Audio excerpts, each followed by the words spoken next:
Hello everyone, मैं Saurabh Dubey magnet brains Hindi medium पर आपका स्वागत करता हूं। उम्मीद करता हूं बिल्कुल बढ़िया होंगे आप लोग। और आज हम करने वाले हैं कंप्लीट चैप्टर रिवीजन पार्ट 7 का, जिसमें हम बात करेंगे त्रिभुज के बारे में। इसमें हर एक इंपॉर्टेंट क्वेश्चन और हर एक इंपॉर्टेंट कॉन्सेप्ट की बात होगी, तो बिल्कुल ध्यान से, बिल्कुल डेडिकेशन के साथ ये पूरी वीडियो आपको देखनी है।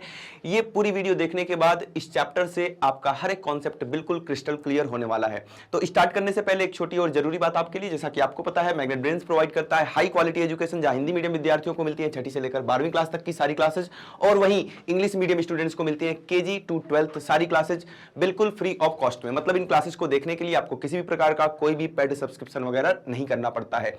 ये सब कुछ आपके लिए फ्री में अवेलेबल है। तो आपको जरूरत है जबरदस्त तरीके से मेहनत करने की और अपने आने वाले एग्जाम में एक बेहतरीन स्कोर लाने की। बेहतरीन स्कोर प्राप्त करने के लिए आप ग्रैब करेंगे ई नोट्स और ई बुक्स, जिसका लिंक नीचे डिस्क्रिप्शन बॉक्स में दिया गया है। तो देर किस बात की, आइए स्टार्ट करते हैं। और सबसे पहले हम जान लेते हैं थोड़ा सा जो चीजें आपको पहले से पता है, मतलब त्रिभुजों को कितने भाग में बांटा गया है। पहले हम बात करेंगे भुजाओं के आधार पर त्रिभुज 3 प्रकार के होते हैं, फिर हम बात करेंगे कोणों के आधार पर भी 3 प्रकार के होते हैं। इसका एक क्विक रिवीजन लेना इसलिए जरूरी है क्योंकि एग्जाम में 1 नंबर से कभी कभी क्वेश्चन यहां से भी आ जाता है। बात करेंगे भुजाओं के आधार पर, तो देखो अगर तीनों भुजाएं बराबर हैं, त्रिभुज में 3 भुजाएं होती हैं, सबको पता है। त्रिभुज एक बंद आकृति होती है जिसमें 3 भुजाएं होती हैं। त्रिभुज के तीनों अंतः कोणों का योगफल 180 अंश होता है। ये सब कुछ आपको बात पता है। अगर तीनों भुजाएं आपस में बराबर हैं तब उस त्रिभुज को हम बोलते हैं समबाहु त्रिभुज। अगर 2 भुजाएं केवल और केवल बराबर हैं तब हम बोलेंगे समद्विबाहु त्रिभुज। और अगर तीनों भुजाएं अलग अलग हैं, मतलब कि तीनों भुजाएं आपस में बराबर नहीं है, उस केस में हम बात करते हैं, इसको बोलते हैं विषम बाहु त्रिभुज। ये बातें आपको पहले से पता थी, एक रिवीजन हो गया। ऐसे ही दोस्त अगर कोणों के आधार पर बात करें, अगर तीनों कोण, 3 के तीनों कोण 90 अंश से कम हैं तब तो वो न्यून कोण त्रिभुज हो जाएगा। अगर कोई भी एक कोण 90 अंश के बराबर हो गया तब उसको हम नाम देंगे समकोण त्रिभुज का। और कोई भी एक कोण 90 अंश से बड़ा हो गया तब हम उसको नाम देंगे अधिक कोण त्रिभुज का। ये सब छोटी छोटी बातें थी जो आपको पहले से पता है, स्क्रीनशॉट लेना है तो ले लेंगे। बात करेंगे आगे, जो अपना मेन चैप्टर स्टार्ट होता है यहां से। बात करेंगे 9th क्लास में सर्वांगसम त्रिभुज की, सर्वांगसम आकृतियों की। जब आप 10th क्लास में जाएंगे तो आप समरूप आकृतियों की, समरूप त्रिभुज की बात कर रहे होंगे। 9th क्लास में हम सर्वांगसम आकृतियों की बात करेंगे। जान लेते हैं सर्वांगसम आकृतियां होती क्या हैं। तो ध्यान से देखो, दोनों पाम एक दूसरे को बिल्कुल ओवरलैप कर लेते हैं, पूरी तरह से ढक लेते हैं। कहीं भी कम ज्यादा लग रहा है क्या? नहीं। इधर से देखोगे ये इसको पूरी तरह से ढक ले रहा है, इधर से देखोगे ये इसको पूरी तरह से ढक ले रहा है। मतलब ये दोनों आपस में बिल्कुल क्या है, सर्वांगसम है।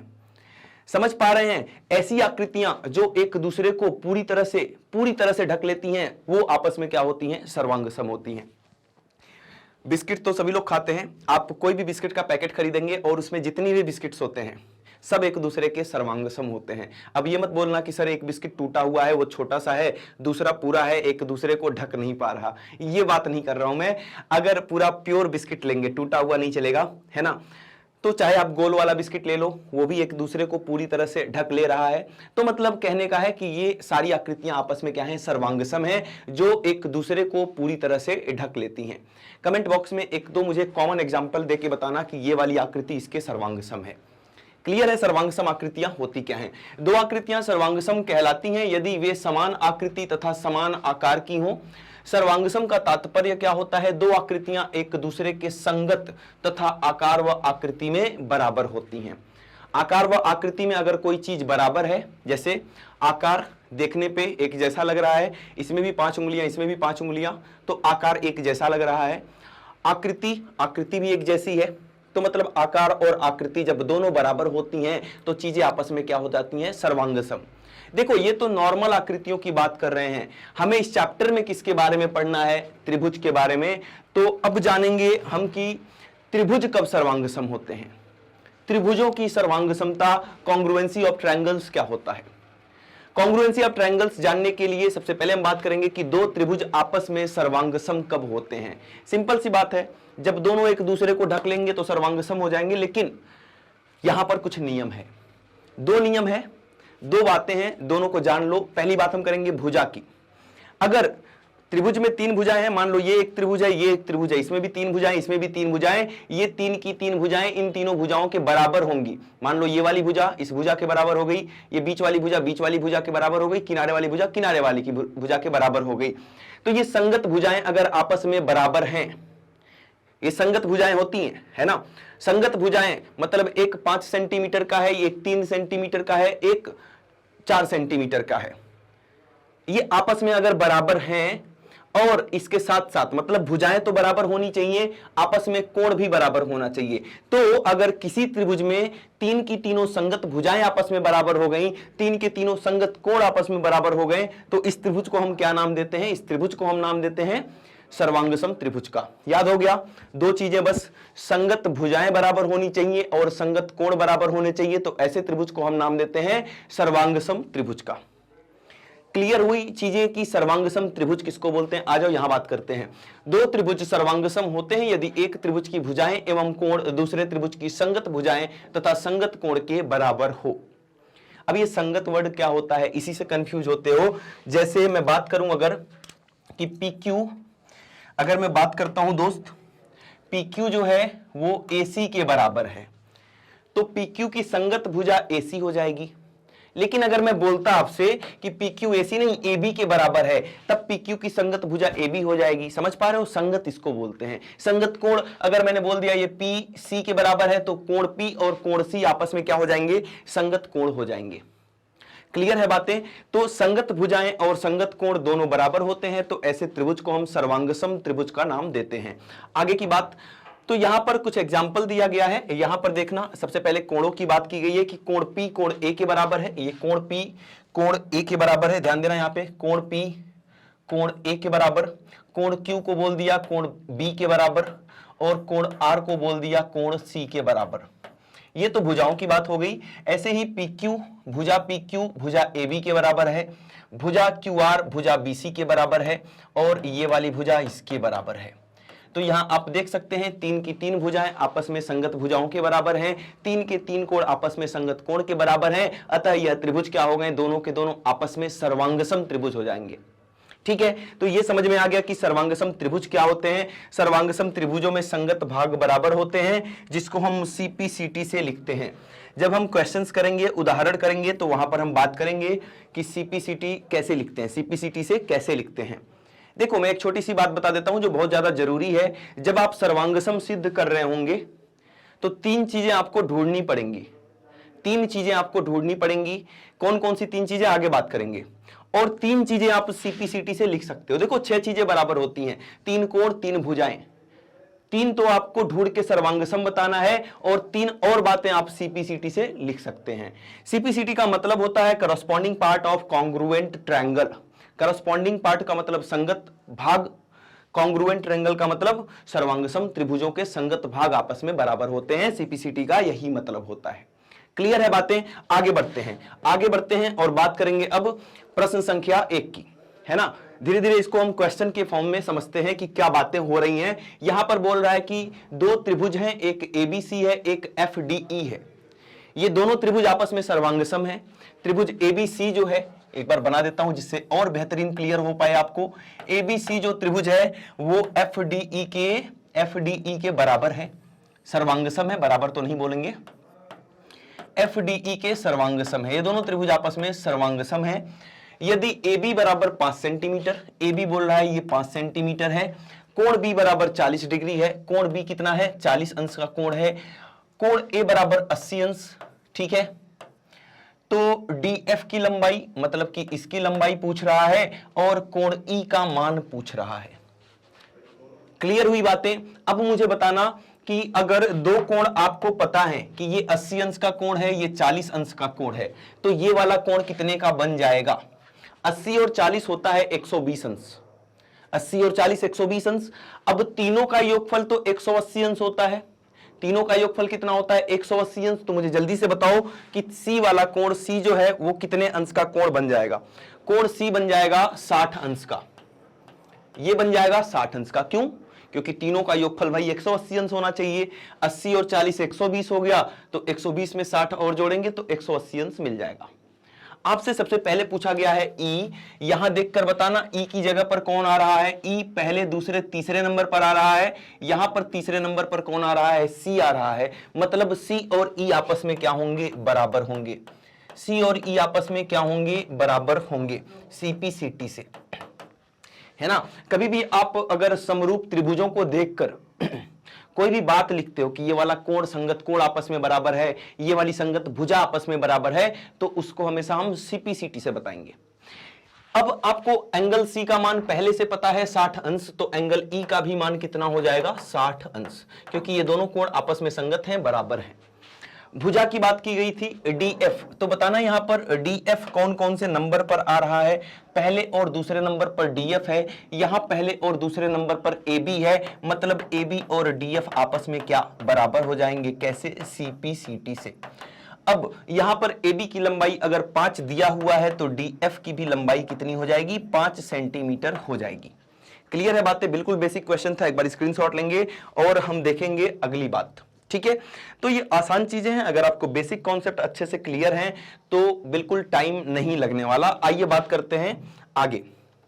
बात करेंगे त्रिभुजों की सर्वांग समता के लिए कौन कौन सी कसौटियां हैं हमारे पास। ध्यान देना यहां पर, ये आप 7th क्लास में भी पढ़ चुके हो। सबसे पहले अगर मैं बात करूं SAS, क्या SAS क्या मतलब हुआ कि अगर दो त्रिभुज हैं, अगर दो त्रिभुज आपके पास, एक त्रिभुज है ABC, एक त्रिभुज है आपके पास PQR। अब देखो किसी भी दो त्रिभुज में 6 चीजें होती हैं, 3 भुजाएं और 3 कोण, 3 भुजाएं और 3 कोण। अगर 3 चीजें आपने बराबर कर ली, कौन कौन सी 3 चीजें भी बताऊंगा, अगर 3 चीजें आपने बराबर कर ली तो ये त्रिभुज आपस में सर्वांगसम त्रिभुज हो जाते हैं। कौन सी 3 चीजें, भुजा, पहला नियम जो बोलता है भुजा, भुजा और दोनों भुजाओं के बीच में कोण जो आ रहा है वो, अगर मैं बोल दूं कि ये वाला भुजा जो है इस भुजा के बराबर है, ये वाली भुजा जो है वो इस भुजा के बराबर है, मतलब दो भुजाएं आपस में बराबर हो गई। और याद रखना कि इन भुजाओं के बीच का कोण होना चाहिए, मतलब इन भुजाओं के जो बिल्कुल बीच का कोण है, इन भुजाओं के बिल्कुल बीच का अगर कोण आपस में बराबर होता है, मतलब ऐसा सीन आप कहीं भी देखोगे तो बोल दोगे कि ये दोनों त्रिभुज आपस में सर्वांगसम है, ये सर्वांगसमता का चिन्ह होता है। ये दोनों त्रिभुज आपस में क्या हो गए, सर्वांगसम हो गए। कौन से नियम से, भुजा कोण भुजा, इसको हिंदी में क्या लिखेंगे, भुजा कोण भुजा नियम से ये दोनों त्रिभुज आपस में सर्वांगसम हो चुके हैं, है ना। तो लिखेंगे कैसे, लिखने का भी तरीका होता है, लिखने का तरीका गलत नहीं करना। एक त्रिभुज को आपको जैसे मन करे वैसे लिख दो। एक को लिख दिया मैंने ABC, जैसे मन किया वैसे। अब इसी के संगत में दूसरा त्रिभुज आपको लिखना है। ऐसे नहीं लिख दोगे कि PQR, हो सकता है PQR सही हो सकता है गलत भी हो जाए, ऐसे अपने मन से नहीं लिख देना है, आपको इसी के अकॉर्डिंग, इसी के अनुसार लिखना है। कैसे, आइए बात करते हैं। AB, अब AB किसके बराबर था भाई, AB बराबर था QR के। AB पहले और दूसरे नंबर पर आ रहा है, ध्यान देना यहां पर, AB पहले और दूसरे नंबर पर आ रहा है तो QR भी पहले और दूसरे नंबर पर आएगा। लेकिन एक बात और, QR भी आ सकता है या QR का नाम हम RQ भी तो लिख सकते हैं, इसको आप QR भी पढ़ सकते हैं, इसको आप RQ भी पढ़ सकते हैं। बचा क्या, बचा P, तो P को यहां भी लगा दो, P को यहां भी लगा दो। अब मुझे बताओ जल्दी से कि कौन सा वाला सही है। अब ये कैसे पता चलेगा, पता चलेगा ना, यहां देखो B किसके बराबर होना चाहिए, कोण B कोण R के बराबर होना चाहिए, मतलब B की जगह पर R आना चाहिए। यहां देखो B बीच में है, B की जगह पर R आना चाहिए, R बीच में है, ऊपर वाला सही, यहां बीच में Q आ गया, ये गलत। आ रही है बात समझ में। तो ये लिखने का तरीका होता है, ये तरीका आपको अभी धीरे धीरे समझ में और ज्यादा आ जाएगा अभी जब प्रैक्टिस करेंगे हम। ये तो पहला क्वेश्चन है, इस टाइप का ये पहला क्वेश्चन है। क्लियर हो रही है बातें, ठीक है। तो ये दोनों त्रिभुज आपस में सर्वांगसम हो गए भाई, कौन से नियम से, SAS, मतलब दोनों भुजाओं के बीच का कोण आपस में बराबर है, इसलिए ये दोनों त्रिभुज आपस में क्या हो गए, सर्वांगसम हो चुके हैं। एक बार स्क्रीनशॉट लेंगे। तो हमने देखा एक नियम की दो भुजाएं हैं और दोनों भुजाओं के बीच का कोण अगर बराबर होता है तो वो त्रिभुज क्या हो जाते हैं, आपस में सर्वांगसम। जैसे आपने इसको देखा, इसको मैं थोड़ा सा साइड करूंगा, इसको अब मैं थोड़ा सा साइड कर देता हूं, ये सारी बातें है ना, स्क्रीनशॉट तो ले ही लिया आपने। इसको हटा नहीं रहा हूं जिससे कि आप रिलेट कर पाए एक दूसरे को, एक दूसरी मतलब सारी बातों को आप एक दूसरे से रिलेट कर पाए। तो ये बातें तो हमने कर ली, अब हम दूसरी बात करेंगे। दूसरी कौन सी बात? दूसरा नियम। दूसरा नियम किसका? दूसरा नियम, अभी आपने देखा कि दो भुजाएं और भुजाओं के बीच का कोण बराबर होना चाहिए, तो अब इसी का उल्टा बात कर लेते हैं कि दो कोण, अगर दो कोण बराबर हैं और दोनों कोण के बीच की भुजा आपस में बराबर है, मतलब यहां पर साइड आ रही है, एंगल साइड एंगल, दो कोण और दोनों कोण के बीच की भुजा अगर आपस में बराबर है तभी भी ये त्रिभुज आपस में सर्वांगसम होते हैं। फॉर एग्जाम्पल, अगर दो त्रिभुज मैंने बना दिया, एक का नाम है एबीसी, एक का नाम है पी क्यू आर, एक का नाम क्या है? P Q R. अब यहां पर अगर दो कोण आपस में बराबर है, जैसे मैंने बोल दिया ये वाला कोण इसके बराबर है और ये वाला कोण इसके बराबर है ना, उल्टा सीधा कैसे भी बराबर हो सकता है, ये मत सोचना कि ये हमेशा इसी के बराबर होगा, इसीलिए मैं उल्टा सीधा करके बता रहा हूं। और इन दोनों के बीच का भुजा, बीच का, इन दोनों कोणों के बीच की भुजा ही होनी चाहिए, ये नहीं कि ये भुजा ले लिया, इन दोनों कोणों के बीच की भुजा अगर आपस में बराबर है तो इस केस में हम बोलेंगे कि ये दोनों त्रिभुज आपस में सर्वांगसम हो जाएंगे। कौन से नियम से सर्वांगसम होंगे? तो कोण भुजा कोण, एंगल साइड एंगल नियम से ये दोनों त्रिभुज आपस में क्या हो जाएंगे? सर्वांगसम हो जाएंगे। बात करेंगे कैसे। यहां देखो, एक त्रिभुज को तो कैसे भी लिख लिया, एबीसी नाम लगा के लिख लिया एक त्रिभुज का। अब दूसरे त्रिभुज की बारी आई, दूसरे त्रिभुज को आपको इसी के अनुसार लिखना है जैसे मैंने यहां पर बताया था। तो आइए सीखते हैं एक बार और कि इसके अनुसार कैसे लिखेंगे। जैसे AB भुजा PQ भुजा के बराबर है, तो AB की जगह पर पहले दूसरे पोजीशन पर AB है, तो यहां पहले दूसरे पोजीशन पर PQ आ सकता है, या दूसरा इसका उल्टा QP भी तो आ सकता है। PQ का नाम QP भी तो बोल सकते हो आप। बचा क्या? बचा है R, यहां भी R लिख दिया, यहां भी R लिख दिया। अब इन दोनों में से केवल और केवल एक सही है, जल्दी से बताएंगे कौन सा वाला। इन दोनों में से एक सही है केवल, कैसे पता चलेगा? ध्यान दो, कैसे पता चलेगा? ध्यान दो। यहां पर एक बात तो हमने ये वाला तो देख लिया, ये तो दोनों जगह सही है। अब हम बात करेंगे एंगल A का। A बराबर है Q के, मतलब पहली पोजीशन पर Q आना चाहिए। यहां तो P आ गया भाई, ये तो गलत हो गया, यहां पर Q आ रहा है, ये सही है। ऐसे जांच करना है, अगर दो चीजें सही आ रही हैं तो तीसरी अपने आप सही हो जाएगी, तीसरे की टेंशन नहीं लेनी है आपको। तो ये दोनों त्रिभुज आपस में क्या हो गए? सर्वांगसम, कॉन्ग्रुएंट हो चुके हैं। कौन से नियम से कॉन्ग्रुएंट हुए हैं? तो आप देख पा रहे होंगे कि दो कोण हैं और दोनों कोण के बीच की भुजा आपस में बराबर है, इसीलिए यहां पर हम लगाएंगे एंगल साइड एंगल। ये हो गए दो कोण और ये हो गई बीच वाली भुजा। तो ये दोनों नियम सिमिलर हैं, एक जैसे हैं। इनका एक बार एक साथ स्क्रीनशॉट लेंगे और बढ़ेंगे हम अपने अगली बात पर, ठीक है। तो अभी आपने दो नियम समझा, अभी और भी नियम बचे हुए हैं, धीरे धीरे करके बताऊंगा।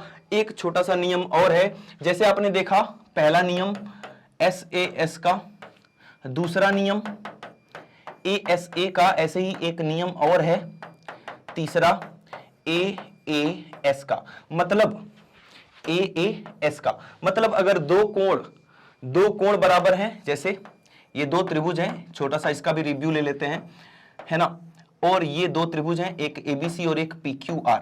अब इन दोनों में अगर एंगल और उसके बाद की भी साइड आ गई, बीच की तो चलेगी, अगर कोई और भी साइड बराबर है तो भी आप बोल सकते हो कि हाँ ये त्रिभुज क्या है, आपस में ये कॉन्ग्रुएंट हैं, सर्वांगसम है। तो ये तीन नियम आपको पता चल चुका है, तीन नियम की बात हो चुकी है। दो नियम की बात मैं थोड़ी देर बाद आज की क्लास में ही करने वाला हूं, मतलब वहां मैं आपको बताऊंगा SSS, भुजा भुजा भुजा, और एक आएगा RHS का मतलब R फॉर राइट एंगल, मतलब कि 90 डिग्री समकोण, H फॉर हाइपोटेन्यूस, मतलब कि कर्ण, और एक कोई भी भुजा, S फॉर साइड, कोई भी भुजा।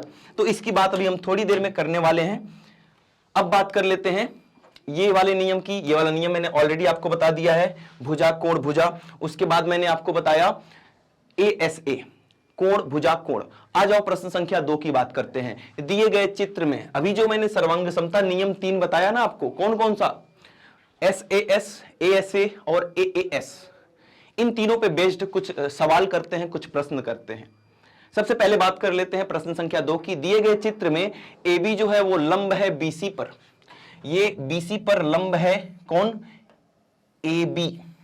तो AB लंब है BC पर, ठीक है, तथा EF लंब है BE पर। ध्यान देना यहां पर EF भी लंब है BE पर, इस वाली भुजा पर, है ना, BE ले लो या DE, ये दोनों लंब है। कहने का मतलब ये दोनों लंब है, आपस में परपेंडिकुलर है, तो यहां भी 90 अंश का कोण बनेगा और यहां भी 90 अंश का कोण बन रहा होगा।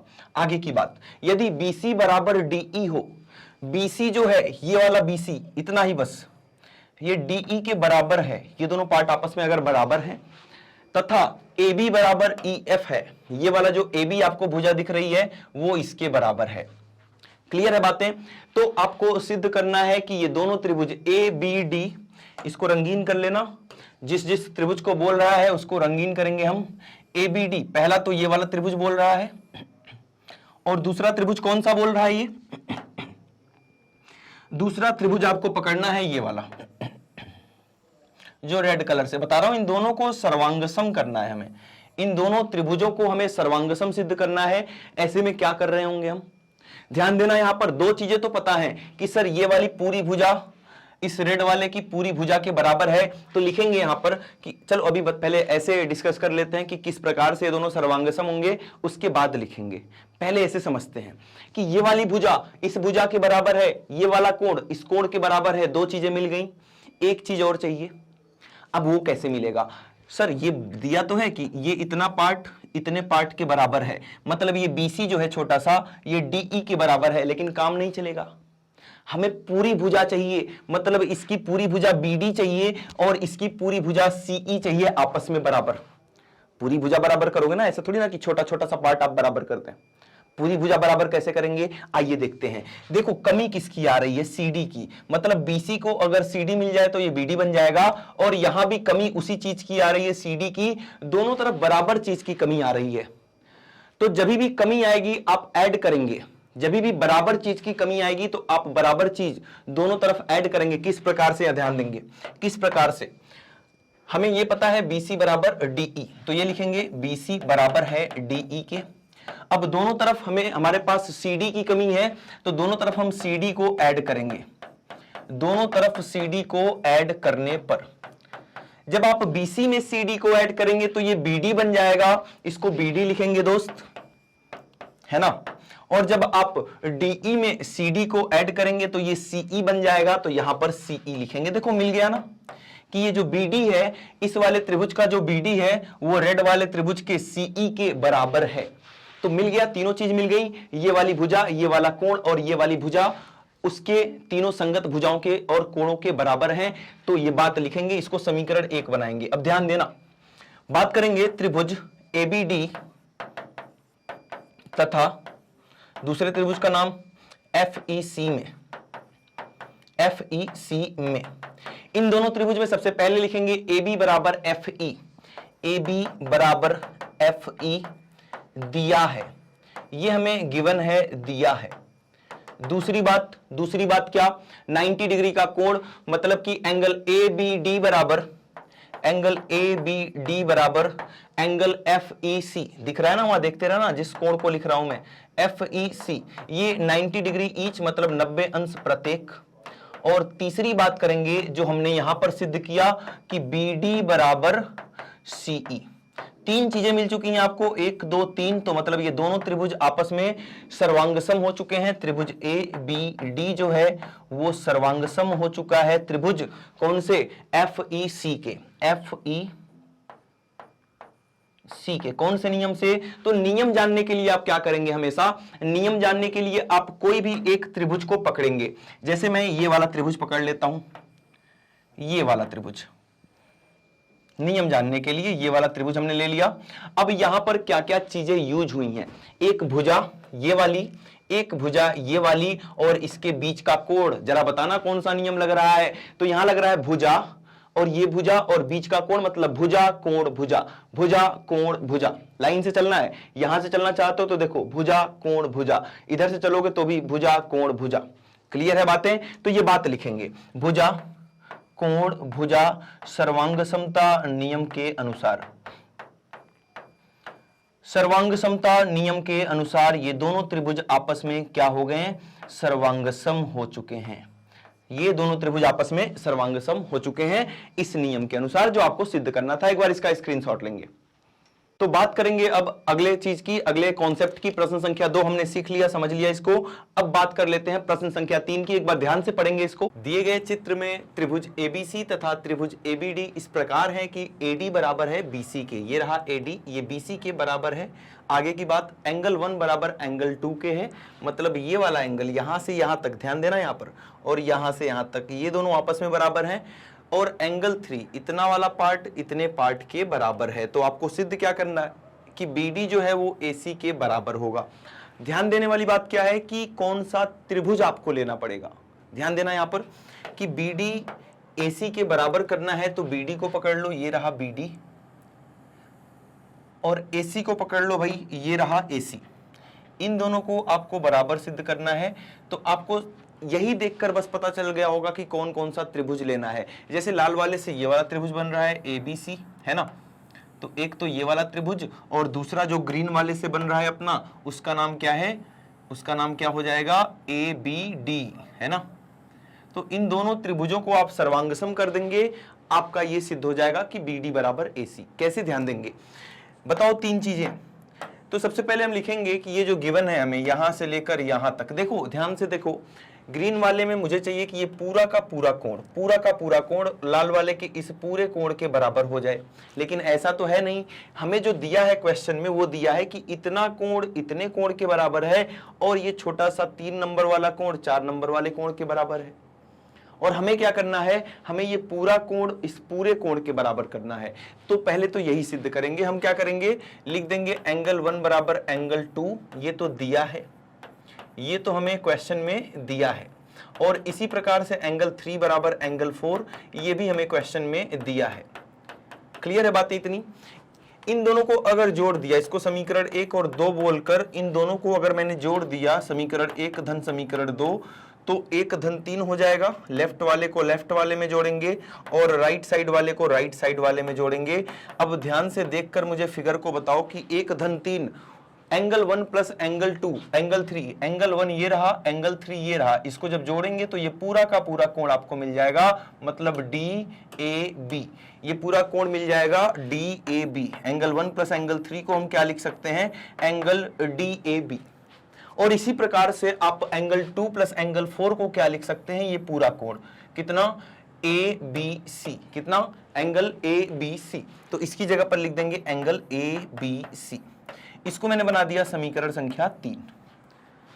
अब जिन दो त्रिभुजों को आपस में सर्वांगसम करना है उनको पकड़ो और लिखेंगे इनका नाम क्या है, त्रिभुज ABC तथा त्रिभुज ABD में, त्रिभुज ABC तथा त्रिभुज ABD में, इन दोनों त्रिभुजों में जल्दी से 3 बातें बता देना मुझे कि क्या क्या चीजें आपस में बराबर हैं। तो सबसे पहली बात जो दिया है हमें, AD बराबर BC, ये वाला AD इस वाले BC के बराबर है।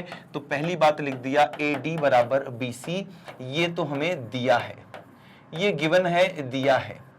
दूसरी बात बताओ, दूसरी बात अगर आप ध्यान से देख पा रहे होंगे तो ये जो AB रेखा है वो ग्रीन वाले त्रिभुज के पास भी है, रेड वाले त्रिभुज के पास भी है, मतलब AB रेखा क्या हो गई, उभयनिष्ठ हो गई। तो लिखेंगे यहां पर AB बराबर AB, क्यों, उभयनिष्ठ, ये क्या है, उभयनिष्ठ रेखा है। और इसी प्रकार से तीसरी बात कि ये पूरा कोण इस पूरे कोण के बराबर है, मतलब कि एंगल DAB बराबर एंगल ABC, एंगल DAB बराबर एंगल ABC, एंगल ABC। ये हमने कैसे लिख दिया, तो समीकरण संख्या 3 से, समीकरण 3 में इसको हमने प्रूव किया है। तो समीकरण 3 से ये 3 बातें लिख दिया, 1 2 3 बातें हो गई, मतलब कि ये दोनों त्रिभुज आपस में क्या हो गए, सर्वांगसम हो गए। तो लिख देंगे दोस्त, त्रिभुज ABD सर्वांगसम हो चुका है त्रिभुज ABC के। क्या हमने सही लिखा, एक बार जरूर चेक करेंगे कि सही लिखा कि नहीं। यहां देखो AD की जगह पर BC आना चाहिए, AD सबसे पहले और सबसे लास्ट में AD लिखा है, तो यहां पर BC आना चाहिए, लेकिन सबसे पहले और लास्ट में आपको BC नहीं दिख रहा है, मतलब ये गलत है। अब गलत है तो सही कैसे लिखेंगे वो ध्यान देंगे। फिर से हमने लिख दिया त्रिभुज ABD, ध्यान दो, होता क्या है एग्जाम में हम फटाफट लिखने के चक्कर में ऐसे ही लिख देते हैं। तो मैं बार बार बोलता हूं, जब भी ये बात लिखोगे हमेशा चेक करोगे, हमेशा चेक करोगे कि क्या आपने सही लिखा या नहीं लिखा। सही लिखने का तरीका क्या है, ए बी लिखा है तो देखो ए बी की जगह पर ए बी आना चाहिए, ए बी की जगह पर या तो ए बी आएगा या तो बी ए आएगा, है ना, या तो ए बी आएगा या तो बी ए आएगा, क्योंकि ए बी भी बोल सकते हो इसको, इसको बी ए भी बोल सकते हो आप। बचा क्या, बचा है सी, तो यहां भी सी लगा दो, यहां भी सी लगा दो। इन दोनों में से एक सही एक गलत है। ये कैसे पहचान करेंगे, तो ये बात ये बताएगा कि कौन सा सही है कौन सा गलत है। एंगल ए की जगह पर एंगल बी आना चाहिए, तो यहां देखो ए की जगह पर बी। अब यहां पहले वाले में देखो ए आ गया और यहां ए आ रहा है, तो ये गलत हो गया, क्योंकि ए की जगह पर दोस्त क्या आना चाहिए, बी आना चाहिए। दूसरे वाले में चेक करो ए और बी, मतलब ये वाला सही है।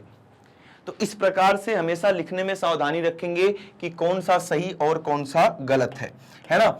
तो ये हमेशा लिखने में आप सावधानी रखेंगे। तो यहां पर हम क्या लिखेंगे, कौन से नियम से सर्वांगसम हुआ है। अब नियम जानने के लिए मैंने बताया कि कोई भी एक त्रिभुज पकड़ लो। मैंने यहां पर पकड़ लिया ग्रीन वाले को। अब ग्रीन वाले में कौन कौन सी भुजा और कोण का प्रयोग किया आपने, एक तो ये वाली भुजा, एक ये वाली भुजा और इसके बीच का कोण, इसके बीच का कोण। तो यहां पर भुजा कोण भुजा नियम का प्रयोग हो रहा है, तो लिख देंगे भुजा कोण भुजा नियम से। क्लियर है। अब बाई सीपीसीटी ये बात आप लिख सकते हैं, देखो ना बीडी और एसी कैसे बराबर, बीडी दूसरे और तीसरे नंबर पर, एसी यहां पर दूसरे और तीसरे नंबर पर, मतलब बीडी बराबर हो जाएगा एसी के कैसे, सीपीसीटी से, सीपीसीटी से। समझाना क्या चाह रहा था मैं स्टार्टिंग से, एक बार वो बात ध्यान देंगे। मैं बोल रहा था कि 6 चीजें आपस में बराबर होती हैं, 3 कोण और 3 भुजाएं, 3 कोण और 3 भुजाएं। क्लियर है बात।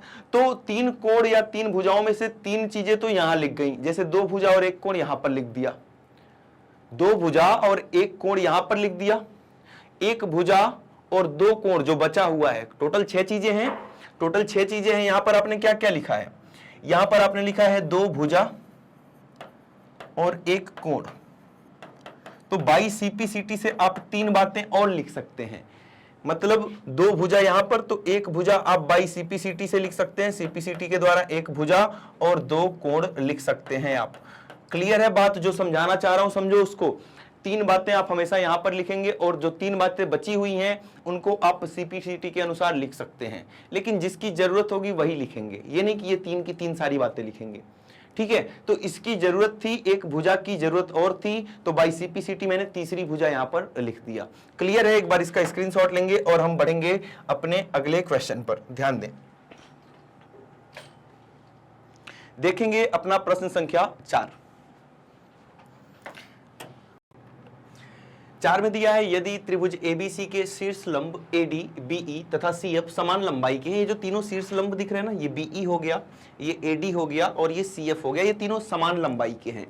आगे, तब सिद्ध कीजिए कि त्रिभुज एबीसी एक समबाहु त्रिभुज है। अब समबाहु त्रिभुज सिद्ध करना है तो इसकी तीनों भुजाओं को आपस में आपको बराबर करना पड़ेगा। आइए देखते हैं कैसे, किस प्रकार से। तो यहां ध्यान देना, यहां पर आप लोग फंस जाते हैं। फंस कैसे जाते हैं कि कौन सा त्रिभुज लेना है यही नहीं पता चलता। यहां पर हम 2 त्रिभुज लेंगे, एक तो ये वाला त्रिभुज लेंगे। खैर इसको करने का 2 नियम है, लेकिन अभी मैं एक ही नियम बताऊंगा। इसको RHS सर्वांग समता के द्वारा भी किया जा सकता है, लेकिन अभी RHS का डिस्कस नहीं किया मैंने, तो RHS से नहीं करवाऊंगा, मैं किसी दूसरे नियम से करवा देता हूं, है ना, जो अभी हमने बात किया SAS और ASA, इसी नियम से करवाऊंगा। ये दोनों त्रिभुज आपको दिख गए। इन दोनों त्रिभुज को आपस में आप सर्वांगसम बड़े ही आराम से कर सकते हैं। कौन कौन सी चीजें आपस में बराबर हैं, पहले इन दोनों त्रिभुज का नाम लिख लेना जरा। त्रिभुज ADC, त्रिभुज ADC तथा त्रिभुज, दूसरा त्रिभुज कौन सा दिख रहा है, BEC में, BEC में। अब इन दोनों त्रिभुजों में 3 बातें, कौन सी 3 बातें आपस में बराबर हैं। सबसे पहली बात करें तो आपको दिख रहा होगा कि ये तो हमें गिवन है कि ये वाली BE भुजा AD भुजा के बराबर है। ये सवाल में दिया हुआ है कि BE भुजा AD भुजा के क्या है, बराबर है, तो लिख देंगे AD बराबर BE। पहली बात, क्यों दिया है, ये हमें दिया है क्वेश्चन में। दूसरी बात बताना जरा, ये तो पहली बात हो गई। दूसरी बात क्या हो जाएगी? दूसरी बात दोस्त ये हो जाएगी, ये शीर्ष लंब है, लंब का मतलब यहाँ 90 अंश का कोण यहां पर भी बन रहा है और ये रेड वाले में भी 90 अंश का कोण यहां पर बन रहा है। तो इनको भी आपस में बराबर लिखेंगे ADC बराबर, एंगल ADC बराबर कौन सा हो जाएगा? BEC। क्यों? 90 डिग्री ईच, 90 अंश प्रत्येक कोण का मान हो जाएगा यहां पर। और इसी प्रकार से एक चीज और ढूंढनी है, आइए देखते हैं। आप देख पा रहे होंगे ग्रीन वाले में ADC में ये पूरा का पूरा कोण आ रहा है और रेड वाले में भी ये पूरा का पूरा कोण आ रहा है। तो एंगल C बराबर एंगल C ये दोनों में आ रहा है, तो ये उभयनिष्ठ कोण हो जाएगा, ये आपका उभयनिष्ठ कोण हो जाएगा। तो ये तीन बातें मिल चुकी हैं। आइए देखते हैं कि ये दोनों त्रिभुज जो हैं वो सर्वांगसम तो हो चुके हैं, किस नियम के अनुसार सर्वांगसम हुए हैं। तो त्रिभुज ADC जो है, एक का नाम तो मैंने अपनी मर्जी से लिख लिया, दूसरा इसके अनुसार लिखेंगे। AD की जगह BE लिखना है, तो ये BE भी हो सकता है या EB भी हो सकता है। और बचा क्या? C बचा है, C यहां भी लगा दो, C यहां भी लगा दो। इन दोनों में से एक सही होगा, कौन सा? अब देखो C की जगह C की जगह यहां पर C आ रहा है तो ये सही है, यहां भी C की जगह C आ रहा है, ये भी सही है। यहां देखो D की जगह E आना चाहिए, D की जगह यहां पर E आ रहा है लेकिन इस वाले में B आ रहा है, तो ये गलत हो जाएगा। तो ये दोनों त्रिभुज आपस में क्या हो चुके हैं? सर्वांगसम हो चुके हैं। कौन से नियम से? तो ध्यान दो, यहां पर लाल वाले को पकड़ो, एक कोण लिया था इसका, एक कोण लिया था, एक भुजा लिया था, AAS। कौन सा? AAS सर्वांगसमता, AAS सर्वांगसमता नियम के अनुसार, AAS। तो इस प्रकार से हमने दोनों त्रिभुज को आपस में सर्वांगसम कर लिया। सर्वांगसम क्यों किया ये भी देख लेते हैं। सर्वांगसम दोस्त इसलिए किया क्योंकि यहां से मैं बोल सकता हूं कि ये जो BC है ये AC के बराबर हो जाएगी, क्योंकि ये आपस में क्या है? संगत भुजाएं हैं। देखो यहां पर AC जो है वो BC के बराबर हो जाएगा क्योंकि ये संगत भुजाएं हैं। तो बाई CPCT आप लिख देंगे AC बराबर BC। हमने दो भुजाओं को आपस में बराबर सिद्ध कर लिया, लेकिन हमें तीनों भुजाओं को आपस में बराबर सिद्ध करना था। तो इसी प्रकार से जब आप दो अलग अलग और त्रिभुज लेंगे तो वहां से निकल के आएगा कि ये भुजा इस भुजा के बराबर है, तो हम लिखेंगे इसी प्रकार, क्योंकि जब एक काम आपने कर लिया दोबारा यही काम करने का कोई जरूरत नहीं है। मैथ्स में आप इस प्रकार से लिख सकते हैं। सिमिलरली इसी प्रकार से हम सिद्ध कर सकते हैं कि AB जो है वो भी BC के बराबर होगा, AB जो है वो भी BC के बराबर होगा। तो ये समीकरण 1, समीकरण 2 को देखना जरा। BC AC के भी बराबर है, BC AB के भी बराबर है, तो हम लिख सकते हैं समीकरण 1 तथा 2 से ये तीनों भुजाएं आपस में क्या हो जाएंगी? बराबर हो जाएंगी। ये तीनों भुजाएं AB, BC और AC तीनों आपस में बराबर हो जाएंगी। तो ये त्रिभुज ABC एक समबाहु त्रिभुज बन जाएगा, समबाहु त्रिभुज बन जाएगा। त्रिभुज ABC एक समबाहु त्रिभुज है, इसलिए त्रिभुज ABC एक समबाहु त्रिभुज है। तो इस प्रकार से हमने सिद्ध कर दिया कि ABC आपका क्या है? एक समबाहु त्रिभुज है। एक बार इसका स्क्रीनशॉट लेंगे और आगे बढ़ेंगे हम लोग। ठीक है, तो क्लियर है किस प्रकार से हमने ये सिद्ध कर लिया। अब बात करेंगे हम प्रश्न संख्या 5 की। चतुर्भुज ABCD में लंब BM तथा DN AC से इस प्रकार खींचे गए हैं कि दोनों बराबर हैं। ये दो के दो जो लंब आपको दिख रहे हैं ये दोनों आपस में क्या हैं? बराबर हैं, ये वाला और ये वाला। ये दोनों परपेंडिकुलर्स जो हैं, जो लंब डाले गए हैं, ये आपस में क्या हैं? बराबर हैं। आगे की बात, यदि BR बराबर 8 सेंटीमीटर, यहां से यहां तक ये BR जो है ये 8 सेंटीमीटर है, तो आपसे BD की लंबाई पूछ रहा है। अब आपको यहां भी दो त्रिभुजों को सर्वांगसम करना होगा। कौन कौन से त्रिभुज को? एक त्रिभुज तो ये वाला, एक त्रिभुज आपको ये वाला लेना है और एक त्रिभुज आपको ये वाला लेना है जो इसके बगल में बना हुआ है, इसकी बात करेंगे। अब इन दोनों त्रिभुजों को किस प्रकार से हम सर्वांगसम कर रहे होंगे उस पर जरा ध्यान देना। इसमें एक तो ये 90-90 अंश का कोण बना है, ये बराबर होगा। ये जो लंब खींचे गए हैं ये आपस में बराबर हैं। यहां पर दिया है कि BM जो है वो DN के बराबर है और ये शीर्षाभिमुख कोण भी आपस में क्या होते हैं? बराबर होते हैं। क्लियर हो रही है बातें? तो तीन बात मिल गई कि ये कोण इस कोण के बराबर, ये 90 अंश, ये 90 अंश, ये भुजा इस भुजा के बराबर, मतलब AAS कोण कोण भुजा सर्वांग समता नियम के अनुसार इन दोनों को हम क्या कर रहे होंगे, आपस में सर्वांगसम सिद्ध कर रहे होंगे। जल्दी से बताओ, जल्दी से बताओ, त्रिभुज नाम बताओ दोनों का। त्रिभुज DNR, त्रिभुज DNR तथा दूसरे त्रिभुज का क्या नाम है, BMR में, BMR में। इन दोनों त्रिभुज में अगर आप देख पा रहे होंगे तो लिखेंगे सबसे पहले BM बराबर DN, BM बराबर DN दिया है, ये तो हमें गिवन है क्वेश्चन में, ये दिया है, ठीक है, पहली बात। दूसरी बात क्या है, दूसरी बात आपका है कि एंगल ये वाला जो शीर्षाभिमुख कोण आपस में बराबर हो रहे हैं, एंगल BRM, एंगल BRM बराबर हो जाएगा एंगल DRN के। क्यों हो जाएगा, ये आपस में शीर्षाभिमुख कोण है, शीर्षाभिमुख कोण है, ठीक है।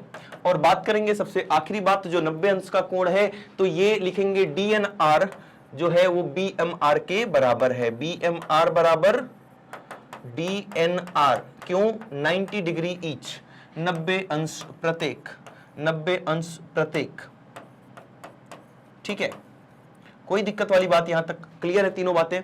तो ये दोनों त्रिभुज मतलब कि त्रिभुज BMR जो है वो सर्वांगसम हो जाएगा त्रिभुज DNR के, त्रिभुज DNR के कौन से सर्वांग समता नियम के अनुसार, कोण कोण भुजा AAS सर्वांग समता नियम के अनुसार। याद रखना दोस्त, ये सर्वांग समता नहीं होती और ये भी सर्वांग समता नहीं होती, बार बार आपके एग्जाम में बहुविकल्पी में पूछा गया प्रश्न है ये, ठीक है। तो ये दोनों त्रिभुज हमने समरूप कर दिया, लेकिन हमें सिद्ध क्या करना है, BD की लंबाई ज्ञात करनी है। अब मैं CPCT से लिख सकता हूं कि ये जो BR दिख रहा है ये DR के बराबर होगा, तो लिखेंगे यहां देखो ना BR और यहां देखो DR, तो BR बराबर DR बाई CPCT। तो जब BR की लंबाई 8 सेंटीमीटर है, BR की लंबाई 8 सेंटीमीटर हमें दिया गया है, तो DR की भी लंबाई कितनी हो जाएगी, 8 सेंटीमीटर, क्योंकि दोनों बराबर हैं। DR भी कितना हो गया, 8 सेंटीमीटर, ये वाला भी कितना हो गया, 8 सेंटीमीटर। तो मुझे बताना BD कितना हो जाएगा, BD हो जाएगा 8 + 8, मतलब BD ये पूरा कितना, 8 ये वाला, 8 ये वाला, 8 + 8 सेंटीमीटर मतलब 16 सेंटीमीटर इसकी लंबाई आपकी हो जाएगी। क्लियर है, आसान क्वेश्चन था, एक बार जल्दी से स्क्रीनशॉट लेंगे और बात करेंगे हम अपने अगले प्रश्न की। प्रश्न संख्या 6, AD एक माध्यिका है तथा AD को M तक बढ़ाते हुए BL CM क्रमशः B तथा C से खींचे गए लंब हैं। AD एक माध्यिका है, अब माध्यिका है तो ये मध्य बिंदु हो जाएगा BC का, मतलब ये वाली भुजा इस भुजा के क्या हो गई, बराबर हो गई। जो BD है वो CD के क्या हो गया, बराबर हो चुका है। M को बढ़ाते हुए, अच्छा ये लंब खींचे गए हैं B और C से, ये दोनों लंब खींचे गए हैं, यहां भी 90 अंश का कोण बन रहा है और यहां भी 90 अंश का कोण एक बन रहा है। इतनी बातें क्लियर है, ठीक है। तो सिद्ध करना है हमें BL जो है, ये जो BL है वो CM के बराबर है। बड़ा ही आसान है, इन दोनों त्रिभुजों को आपस में आप सर्वांगसम सिद्ध करेंगे। किस प्रकार से, ध्यान दें यहां पर, एक तो ये 90 अंश का कोण इसके बराबर हो गया, ये वाली भुजा इसके बराबर हो गई और ये शीर्षाभिमुख कोण आपस में बराबर हो गया। तो इस प्रकार से ये दोनों त्रिभुज आपस में क्या हो चुके हैं, सर्वांगसम हो चुके हैं। 3 पॉइंट लिखेंगे इसमें, त्रिभुज BLD तथा दूसरे त्रिभुज का नाम बताना, CMD में इन दोनों त्रिभुजों में क्या क्या चीजें बराबर हैं एक बार लिखो। तो BD बराबर CD, क्या लिखेंगे, BD बराबर CD। BD बराबर CD क्यों हुआ, क्योंकि D जो है वो BC का मध्य बिंदु है, क्योंकि D जो है वो BC का क्या है, मध्य बिंदु है। D BC का मध्य बिंदु है। क्लियर है बात, मध्य बिंदु है। देखो हमेशा कारण लिखना है भाई, बिना कारण लिखे अगर चले गए तो यहां पर नंबर आपका कट सकता है ना। टीचर के ऊपर डिपेंड करता है वो काटेगा कि नहीं काटेगा। अब बात करते हैं अगली बात, यहां पर देखो 90 डिग्री का एंगल बन रहा है, यहां पर भी और इधर भी, तो लिखेंगे BLD बराबर एंगल BLD बराबर एंगल CMD, क्या CMD। 90 डिग्री ईच, 90 अंश प्रत्येक। और इसके बाद हम बात करेंगे तीसरी चीज की। दो बातें लिख लिया हमने कि ये भुजा इस भुजा के बराबर है, ये कोण इस कोण के बराबर है। अब ये शीर्षाभिमुख कोण को आपस में बराबर करो। BDL बराबर क्या? CDM शीर्षाभिमुख कोण है ना। तो ये तीन बातें लिख लिया, बस हो गया। ये दोनों त्रिभुज आपस में सर्वांगसम, तो लिखेंगे त्रिभुज BLD सर्वांगसम हो जाएगा त्रिभुज CDM के। त्रिभुज BLD लिखा है ना, BLD, तो यहां लिखेंगे CMD के। कौन से रूल से? तो एंगल साइड से। एक बार देखेंगे कि ये जो चीज लिखी है क्या ये बात हमने सही लिखी है। तो ध्यान दो, बीच में L बीच में M, L M एक जगह पे आ रहा है, D और D एक जगह पे आ रहा है, मतलब सही बात लिखी है, बिल्कुल कोई दिक्कत वाली बात नहीं है। ये सिद्ध करना था तो देखना भाई CPCT से मिल रहा है क्या? BL बराबर CM, ये रहा BL, ये रहा CM, तो बाई CPCT लिखेंगे BL बराबर CM। कैसे? CPCT से। तो ये सिद्ध हो चुका है जो हमें सिद्ध करना था। एक बार स्क्रीनशॉट लेंगे और बात करेंगे हम अगले टॉपिक की। तो देख रहे हैं हम प्रश्न त्रिभुज के कुछ अन्य गुणधर्मों में हम बात करेंगे कुछ प्रमेय की, है ना। जैसे कि आपको पता है, एक अगर आपके पास समद्विबाहु त्रिभुज है, कैसा त्रिभुज? समद्विबाहु त्रिभुज है ABC, इसकी दो भुजाएं ये आपस में क्या हैं? बराबर हैं। तो समद्विबाहु त्रिभुज में अगर ये दो भुजाएं तो बराबर होती हैं, तो अगर दो भुजाएं किसी त्रिभुज की बराबर हैं तो इनके सम्मुख कोण, इसके सामने का ये वाला कोण और इसके सामने का ये वाला कोण भी आपस में क्या होते हैं? बराबर होते हैं। क्या लिखेंगे इसमें? समान भुजाओं के सम्मुख कोण आपस में बराबर होते हैं, ठीक है। तो ये प्रमेय का यूज हम करेंगे कुछ क्वेश्चंस में, ठीक है। तो प्रमेय एक यही था जो मैंने बताया अभी कि समान भुजाओं के सम्मुख कोण आपस में बराबर होते हैं। इस प्रमेय को मैंने नॉर्मल क्लास में सिद्ध करवाया है, वहां से आप सिद्ध करना देख लेंगे एक बार, ठीक है। चलो मैं सिद्ध करवा देता हूं एक बार जल्दी से। यहां देखो, यहाँ ABC एक त्रिभुज है जो समद्विबाहु त्रिभुज है, जिसमें AB बराबर AC है, मतलब ये दोनों भुजाएं आपस में बराबर हैं।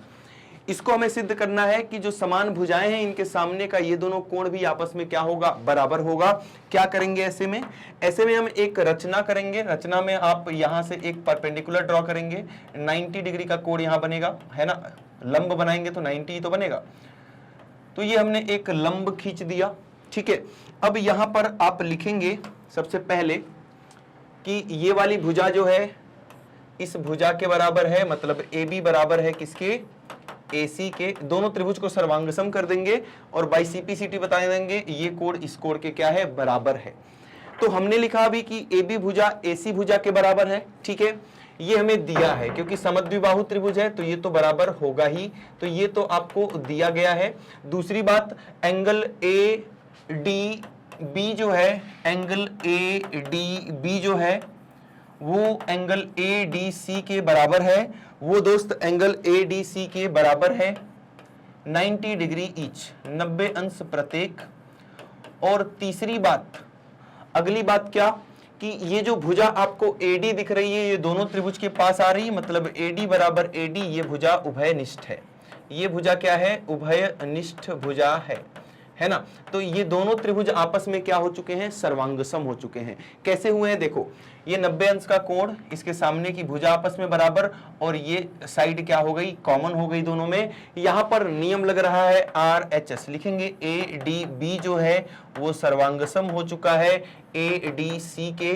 कौन से नियम से? RHS सर्वांगसमता नियम के अनुसार। तो बाई CPCT आप बोल सकते हैं कि ये एंगल B एंगल C के बराबर होगा, एंगल B एंगल C के बराबर होगा, जो आपको सिद्ध करना था। क्लियर है बात? तो ये बातें हमने पहले भी की थी, एक बार और कर लिया। दूसरा प्रमेय भी देखेंगे इसी का जस्ट उल्टा, कि अगर सम्मुख कोण बराबर है तो उनके सामने की भुजाएं भी क्या होती हैं? समान होती हैं। सिंपल सी दो बातें हैं, अगर भुजा समान है तो उनके सामने के कोण समान होंगे। इसका उल्टा, अगर कोण समान है तो उनके सामने की भुजा भी क्या होगी? आपस में समान होगी। ये दोनों बातें आपको याद रखनी है। बढ़ते हैं, इससे रिलेटेड कुछ प्रश्न करेंगे।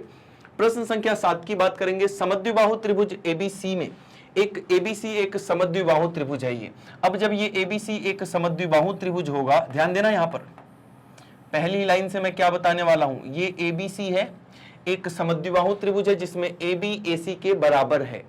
जब AB और AC आपस में ये दोनों भुजाएं बराबर हैं तो इसके सामने का ये कोण और इसके सामने का ये कोण भी आपस में क्या होंगे, बराबर होंगे। तो ये बात लिखेंगे AB बराबर AC दिया है, AB के सामने का कोण C और AC के सामने का कोण B आपस में बराबर है। लिखेंगे समान भुजाओं के सम्मुख कोण आपस में बराबर होते हैं। समान भुजाओं के सम्मुख कोण बराबर होते हैं, है ना, बराबर होते हैं। आगे की बात पढ़ेंगे। डी तथा ई बीसी पर बिंदु इस प्रकार है कि बीई बराबर बीई, ये बीई जो है वो सी डी के बराबर है। मतलब यहां से यहां तक बीई जो है वो पूरा का पूरा सी डी के बराबर है। तो हमें सिद्ध करना है कि जो रेखा AD है वो AE के बराबर होगी। मतलब ये वाली रेखा को इस रेखा के बराबर सिद्ध करना है आपको। यहां पर आप दो त्रिभुज लेंगे, कौन कौन सा, ध्यान दो यहां पे कौन कौन सा। एक त्रिभुज ये वाला ले लो क्योंकि इसमें AD आ रहा है, और एक त्रिभुज ये वाला ले लो क्योंकि इसमें AE आ रहा है। इन दोनों को सर्वांगसम सिद्ध करेंगे। कैसे, ध्यान दो। त्रिभुज ADB तथा त्रिभुज ADB तथा त्रिभुज AEC में, इन दोनों त्रिभुजों को हम सर्वांगसम करेंगे और बाई CPCT लिख देंगे कि AD बराबर AE हो जाएगा। कैसे सर्वांगसम करोगे, सबसे पहले AB बराबर AC दिया है, AB बराबर AC ये तो हमें गिवन है, क्वेश्चन में दिया है, लिख देंगे। दूसरी बात, ये पहली बात हो गई। दूसरी बात, ये एंगल B बराबर एंगल C, एंगल B बराबर एंगल C। समीकरण 1 से इसको समीकरण 1 मान लिया, समीकरण 1 से, है ना।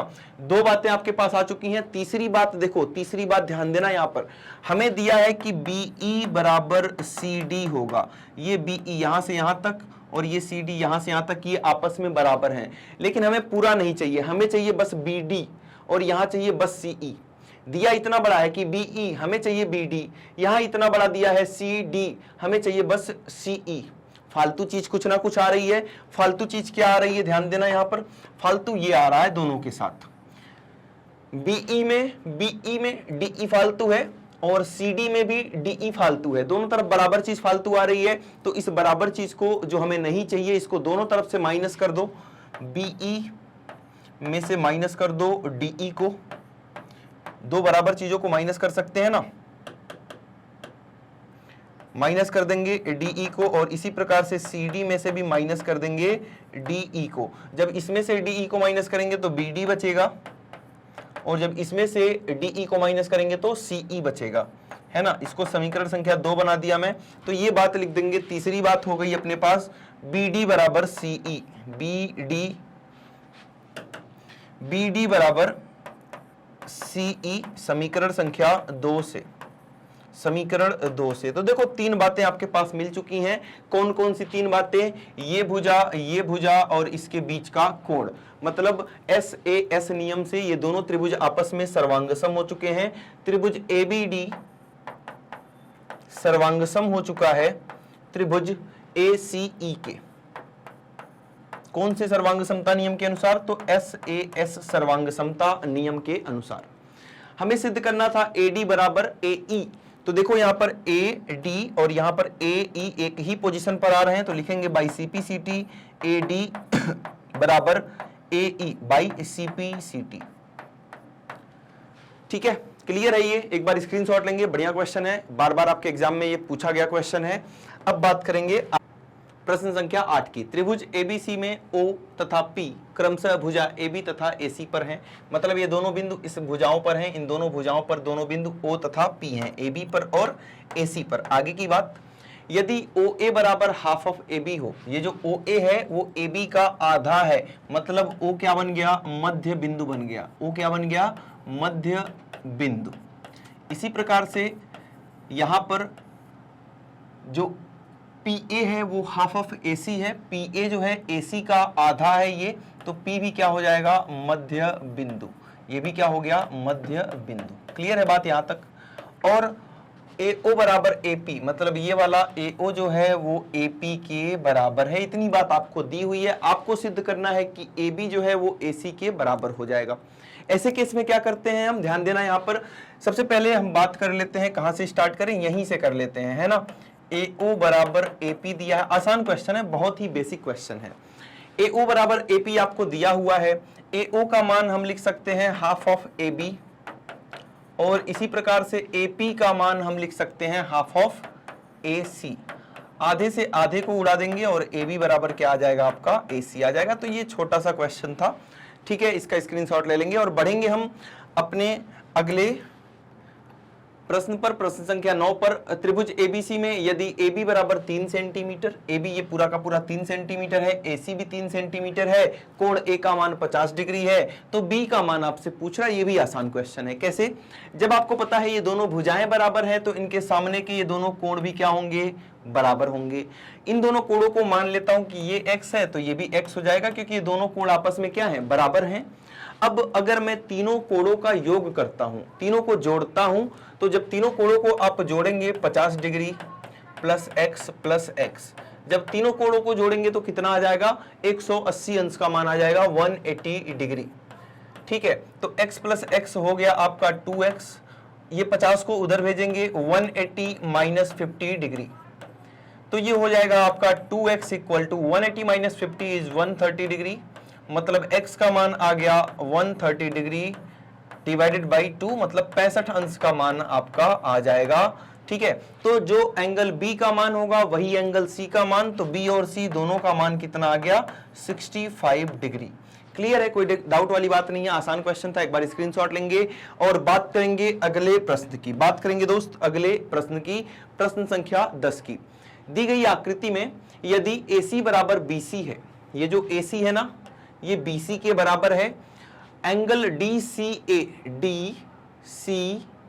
मतलब ये वाला कोण इस कोण के बराबर है और ये वाला कोण इस कोण के बराबर है, ऐसा आपको दिया है। तो आपको सिद्ध करना है जो भुजा DC है वो भुजा EC के बराबर हो जाएगा। बड़ा ही आसान क्वेश्चन है, ध्यान देना कौन कौन से त्रिभुज को हमें सर्वांगसम करना होगा। यहाँ पर हम बात करेंगे इस त्रिभुज की ACE, और एक दूसरा त्रिभुज आपका ये हो जाएगा BCD। इन दोनों त्रिभुज को सर्वांगसम कर दो, बात खत्म। तो देखो, पहले रफली सर्वांगसम किया करो, मतलब तुरंत लिखने मत लग जाओ, पहले अपने माइंड में 3 चीजें ढूंढ लो। जैसे मैं ढूंढ रहा हूं कि सर ये वाली भुजा इस भुजा के बराबर हो गई, एक बात मिल गई, ये वाला कोण इस कोण के बराबर हो गया, 2 बात मिल गई, तीसरी नहीं मिल रही है। अब आपको लग रहा है तीसरा सर ये तो है, अरे ये ग्रीन वाले में पूरा कोण चाहिए ना, ग्रीन वाले में ये पूरा कोण चाहिए, पूरा कोण चाहिए ना आपको, आपके पास तो बस इतना सा कोण है, त्रिभुज का पूरा कोण चाहिए अपने को। ऐसे ही आप रेड वाले में देखेंगे तो वहां भी आपके पास बस इतना ही कोण है, लेकिन हमें तो पूरा कोण चाहिए। समझ पा रहे हो, ये देखो छोटा सा जो पार्ट है, इतना छोटा सा पार्ट इस छोटे पार्ट के बराबर है, लेकिन हमें चाहिए ये पूरा इस पूरे के बराबर हो जाए। अब यहां पर कुछ ना कुछ कमी आ रही है, कमी किस चीज की आ रही है, बीच वाले की कमी आ रही है। ये बीच वाला मिल जाए अगर हमें, ये जो बीच में मैंने मोटा सा बना दिया है ये रेड कलर से, ये अगर मिल जाए तो काम बन जाएगा। तो दोनों तरफ इसके पास भी इतना जोड़ दो, जिसकी कमी है जोड़ देंगे, जो फालतू है उसको माइनस कर देंगे। तो यहां पर कमी है, इसमें भी इसको जोड़ देंगे, इसमें भी इसको जोड़ देंगे। किस प्रकार से, ध्यान देंगे, यहां लिखेंगे हम एंगल ये वाला DCA बराबर एंगल DCA बराबर है एंगल ECB के। ये तो हमें दिया है, गिवन है, ये दिया है। अब दोनों तरफ जो कमी थी, ये जो कमी है DCE की कमी है, तो दोनों तरफ DCE जोड़ देंगे, DCA में DCE को जोड़ेंगे और ECB में भी आप DCE को जोड़ देंगे। दोनों तरफ जब आप DCE को जोड़ेंगे, जब इधर आपने इसमें इसको जोड़ दिया तो आपको ये पूरा का पूरा कोण मिल गया, कौन सा, ACE। क्या मिल गया, ACE। है ना।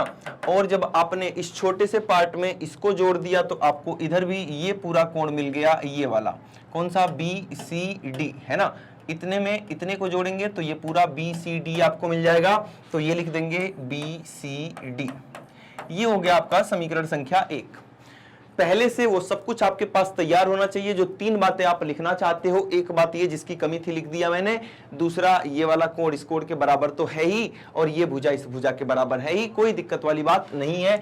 लिखेंगे त्रिभुज ACE तथा BCD में, त्रिभुज ACE तथा त्रिभुज BCD में, इन तीनों त्रिभुजों में आप जल्दी से वो सारी बातें लिख दो। 3 बातें।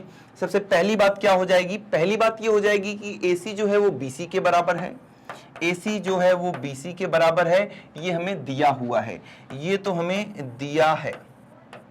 दूसरी बात बताओ, दूसरी बात सर हो जाएगी इसमें कि ये वाला कोण इस कोण के बराबर हो जाएगा, ये भी हमें यहां पर दिया हुआ है, क्या कि EAC जो है वो बराबर हो जाएगा DBC के, ये भी हमें दिया है। और तीसरी बात जो हमने अभी कोणों को बराबर किया कि ये वाला ग्रीन वाले का ये वाला कोण रेड वाले के इस कोण के बराबर हो जाएगा, मतलब ये वाली बात है ना। तो लिखेंगे ACE बराबर हो जाएगा BCD के, कौन से नियम से, समीकरण 1 से। समीकरण 1 से कौन से नियम से ये दोनों त्रिभुज आपस में सर्वांगसम हो चुके हैं, उसको जानने के लिए आप एक बार ग्रीन वाले त्रिभुज को पकड़ेंगे। ग्रीन वाले त्रिभुज में ये वाला कोण, ये वाली भुजा और ये वाला कोण, ये 3 चीजें यूज हो रही हैं, मतलब एंगल, साइड एंगल। तो लिख देंगे त्रिभुज क्या ACE जो है वो सर्वांगसम है त्रिभुज BCD के ASA नियम के अनुसार। और बाई CPCT क्या हमें मिल रहा है, ये तो देखो DC और EC की पोजीशन, ये रहा EC, ये रहा DC, एक ही पोजीशन पर आ रहे हैं, तो बाई CPCT हम लिख देंगे DC बराबर EC। कैसे लिखा ये, बाई CPCT। तो इस प्रकार से इस क्वेश्चन को सॉल्व कर लिया। इंपॉर्टेंट क्वेश्चन ये भी है, एक बार स्क्रीनशॉट लेंगे और बढ़ेंगे हम आगे की तरफ। क्लियर है बातें, आसान चीज है, बस आपको अगर टॉपिक्स क्लियर हैं और प्रैक्टिस अच्छे लेवल की कर लिया तो बड़ा ही आसान चैप्टर है ये, है ना। छोटी छोटी बातें, ये भी नहीं कि कोई बहुत भयंकर फॉर्मूला। देखो इस चैप्टर की खास बात भी है, खराब बात क्या है कि मैक्सिमम लोग इससे डरते हैं, और अच्छी बात क्या है कि इसमें दुनिया भर के फॉर्मूले नहीं रटने हैं, बस आपको नियम तरीका पता है, फटाफट करते जाओ, है ना। बढ़िया मजेदार चैप्टर है। त्रिभुज ABC के आधार BC के मध्य बिंदु D तथा E इस प्रकार है। एक त्रिभुज आपके पास ABC है, ये क्वेश्चन मैं समझाऊंगा, इसको आपको करना है ना, क्योंकि इस प्रकार का एक क्वेश्चन मैंने करा दिया है। आधार BC का 2 बिंदु है D तथा E। आधार BC में 2 बिंदु हैं, एक बिंदु आपका यहाँ पर D है और एक बिंदु यहाँ पर E है। इस प्रकार है कि BD जो है, ये BD जो है ये CE के बराबर है। क्वेश्चन समझ लो तभी कर पाओगे, क्वेश्चन पहले ध्यान से समझ लो। यदि AD बराबर AE हो, ये जो AD लाइन मैं खींच रहा हूं ये AE के बराबर है, मतलब ये दिया है कि ये इसके बराबर है और ये वाली लाइन इसके बराबर है। तो आपको सिद्ध करना है, आपको क्या सिद्ध करना है कि त्रिभुज ABE सर्वांगसम हो जाएगा त्रिभुज ACD के। ABE कहाँ है, ABE ध्यान दो यहाँ पर, चलो मैं करा ही देता हूं इसको, नहीं तो आप लोग कंफ्यूज हो जाएंगे, है ना। अभी हम प्रैक्टिस कर रहे हैं तो इसको मैं सॉल्व करा ही देता हूं। ये रहा आपका ABE, इसको आपको सर्वांगसम सिद्ध करना है किसके, ACD के, मतलब इसके सर्वांगसम सिद्ध करना है ACD के। इन दोनों त्रिभुजों को, ग्रीन और रेड त्रिभुज को आपको सर्वांगसम करना है। कुछ चीजें दी हुई हैं, कुछ चीजें आपको खुद ढूंढनी पड़ेंगी। आओ देखते हैं इसको किस प्रकार से हम सर्वांगसम कर पाएंगे। पहले वही बात की, पहले रफली हम अपने माइंड में कर लेते हैं। माइंड में देखोगे तो रेड वाले का दोस्त ये वाला जो भुजा है वो ग्रीन वाले की इस भुजा के बराबर हो गया। दूसरा ये वाली भुजा इस भुजा के बराबर है। जब दोनों तरफ हम DE को दे देंगे, ये कमी है DE की, तो ये भी BE बन जाएगा और ये CD बन जाएगा। 2 चीज मिल जाएंगी आपको। तीसरी बात आपको ढूंढनी पड़ेगी, क्या तीसरी कोई बात दी हुई है, BD बराबर CE दिया हुआ है, ये हो गया, ठीक है। तीसरी बात ये ढूंढ सकते हैं, एक भुजा हो गया आपके पास ये इन दोनों के बीच का कोण क्या बराबर आ रहा है। तो अगर मैं यहां की बात करता हूं, देखो अब ये दोनों भुजाएं आपस में बराबर हैं, ये दोनों भुजाएं आपस में बराबर हैं, दिख रही ना, ये दोनों भुजाओं की बात कर रहा हूं मैं, तो इनके सामने के कोण भी आपस में क्या होंगे, बराबर होंगे। बस 3 चीजें मिल गई। इनको लिखेंगे दोबारा और बढ़िया से समझ में आएगा, आपको लिख लिख के और समझ में आएगा। ध्यान दो, सबसे पहले मैंने बताया कि पहले इसका इलाज करेंगे। ये जो BD बराबर CE दिया है, इसमें कमी आ रही है, किसी ना किसी चीज की कमी आ रही है। आपको बस BD दिया है, आपको तो भाई पूरा चाहिए रेड वाला यहां से यहां तक। आपको बस CE दिया है, आपको तो भाई पूरा चाहिए, CD चाहिए। तो दोनों तरफ ये ED की कमी आ रही है, तो दोनों तरफ ED को जोड़ देंगे। कैसे? ED को इधर भी जोड़ दो और ED को दोस्त आप इधर भी जोड़ दो। जब आप BD में ED को जोड़ेंगे, BD में ED को जोड़ेंगे तो बन जाएगा BE, जो हमें चाहिए था, है ना, बन जाएगा ये BE। और इसी प्रकार से जब आप CE में ED को जोड़ेंगे तो ये CD बन जाएगा। इसको समीकरण संख्या 1 बना देंगे। मतलब एक चीज हमें मिल चुकी है कि रेड वाले का BE, ये रेड वाले का BE जो है वो ग्रीन वाले के CD के बराबर हो गया। एक चीज ये मिल गई।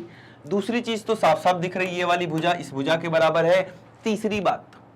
तीसरी बात ये वाला कोण इस कोण के बराबर हमने कैसे किया वो भी लिखना पड़ेगा। हम लिखेंगे AD बराबर AE, त्रिभुज ADE में AD बराबर AE। तो जब दो समान भुजाएं हैं, इस त्रिभुज ADE में जब दो समान भुजाएं हैं तो इनके सामने के कोण भी आपस में बराबर होंगे। तो लिख देंगे एंगल AED बराबर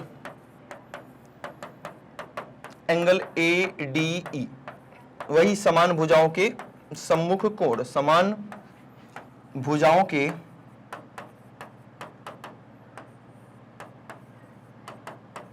सम्मुख कोण आपस में बराबर हैं, आपस में बराबर होते हैं। कोई डाउट वाली बात? तो आपने वो सब कुछ, इसको समीकरण बना दो भाई दो, तो दो चीजें यहां से मिल गई और तीसरी चीज ये भुजा इस भुजा के बराबर तो है ही, बात खत्म, 3 चीजें मिल गई। अब इसको लिखना पड़ेगा। तो हम लिखेंगे यहां पर त्रिभुज, दोनों त्रिभुजों को ले लो जिसको जिसको आपस में सिमिलर नहीं, कॉन्ग्रुएंट, मतलब कि सर्वांगसम सिद्ध करना है। त्रिभुज ABE तथा यही दोनों करना है ना, ABE और ACD तथा ACD में पहली बात ये वाली भुजा इस भुजा के बराबर है, AD बराबर AE, AD बराबर AE दिया है। ये तो आपको क्वेश्चन में दिया है कि AD और AE आपस में बराबर हैं। और बाकी की ये दोनों बातें लिख दो, बात खत्म। BE बराबर CD समीकरण 1 से, BE बराबर CD समीकरण 1 से, और एंगल AED बराबर एंगल ADE ये समीकरण 2 से, समीकरण 2 से। तो ये 3 बातें हमने लिख दिया। अब जब 3 बातें लिख दिया तो ये दोनों त्रिभुज आपस में सर्वांगसम हो चुके हैं, मतलब कि त्रिभुज ABE सर्वांगसम हो गया त्रिभुज ACD के कौन से नियम के अनुसार, कौन से नियम के अनुसार कैसे पता चलेगा? ग्रीन वाले को पकड़ लो, एक भुजा लिया था ग्रीन वाले की, एक भुजा लिया था ग्रीन वाले का, एक कोण लिया था और ग्रीन वाले की ये वाली भुजा लिया था। तो दो भुजाओं के बीच का कोण मतलब SAS, कौन से नियम से? SAS सर्वांगसमता नियम के अनुसार ये दोनों आपस में सर्वांगसम हो चुके हैं। बढ़ेंगे अपने अगले प्रश्न की तरफ, बात करेंगे कुछ कॉन्सेप्ट की, सर्वांगसमता त्रिभुजों की कुछ और कसौटियां। स्टार्टिंग क्लास में मैंने बताया था कि आपको वहां पर मैंने 3 कसौटियों के बारे में बताई थी। एक्चुअली मैं बोलूं तो 2 ही कसौटियां थी, एक तो SAS और एक ASA। ASA का भाई है AAS, दोनों एक ही बात है, एक तरह से देखा जाए तो दोनों एक ही बात है। तो चलो ऐसा बोल सकते हैं कि 3 कसौटियों की बात हमने पहले कर ली, SAS, ASA और AAS की।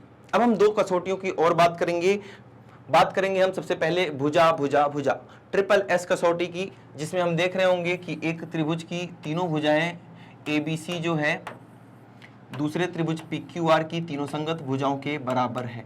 कहने का मतलब अगर ये इसके बराबर हो गया, ये इसके बराबर, ये इसके बराबर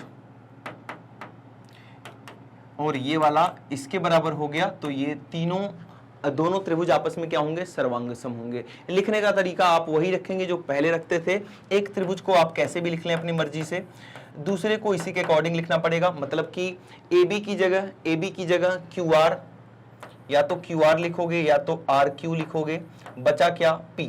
अब देखो कौन सा सही है। AB की जगह की बात हो गई, BC की जगह पे क्या आना चाहिए था, PQ आना चाहिए था। ये रहा BC, ये रहा PQ, नहीं आ रहा, खत्म। ये रहा PQ, यहां आ रहा, ये सही। समझ में आ रही बातें कैसे आप एक दूसरे के सर्वांगसम लिखने का जो तरीका होता है वो कैसे करेंगे, ठीक है। तो ये तो SSS की बात हो गई, जब तीनों भुजाएं आपस में बराबर होती हैं। दूसरी बात करेंगे हम RHS की। RHS में क्या होता है, यहां भी आपके पास दो त्रिभुज हैं, एक है ABC जो B पर समकोण है, एक त्रिभुज है आपके पास PQR जो पॉइंट Q पर क्या है, समकोण है, 90 डिग्री का एंगल बना रहा है, PQR।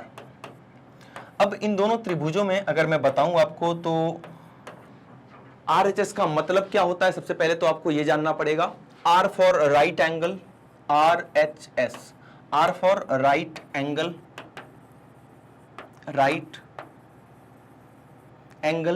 H फॉर हाइपोटेन्यूस और S फॉर साइड।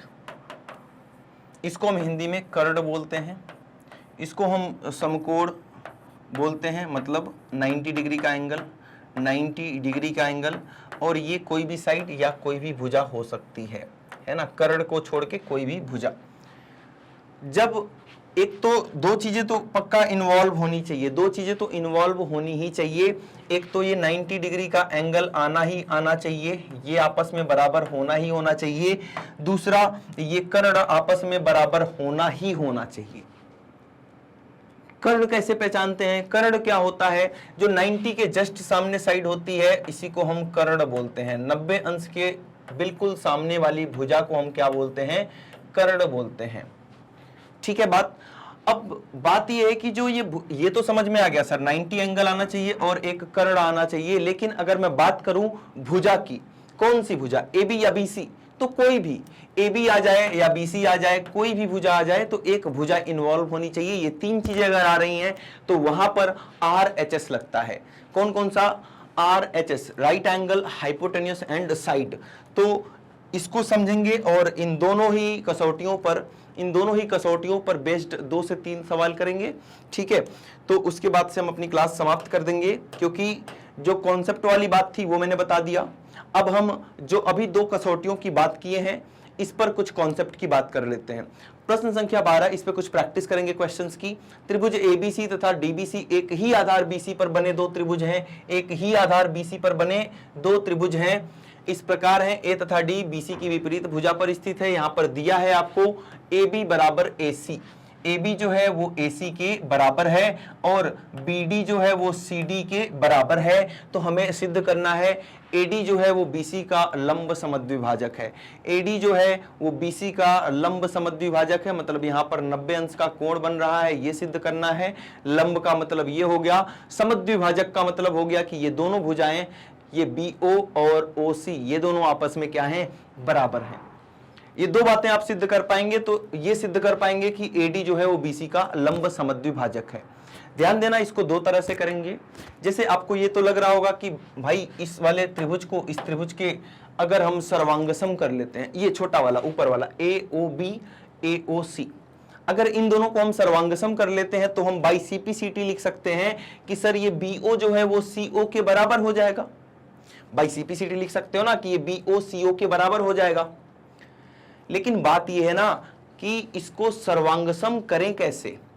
आपके पास 3 चीजें नहीं है, ये 90 अंश दिया थोड़ी ना, ये तो 90 अंश आपको सिद्ध करना है।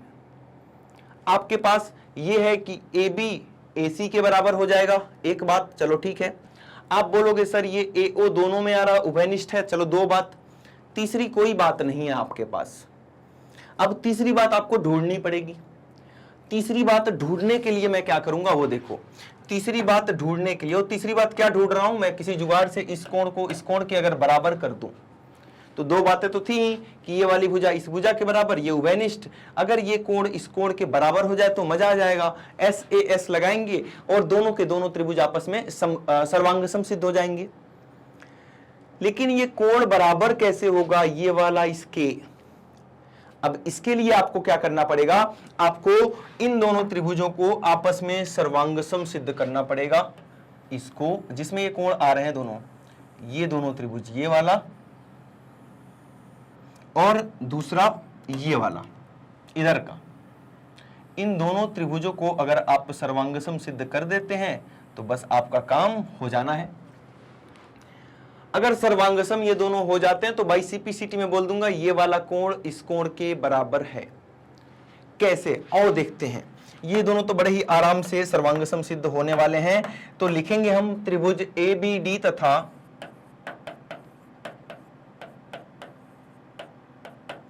त्रिभुज ACD में, इन दोनों त्रिभुजों की बात कर रहे थे हम, ABD और ACD की।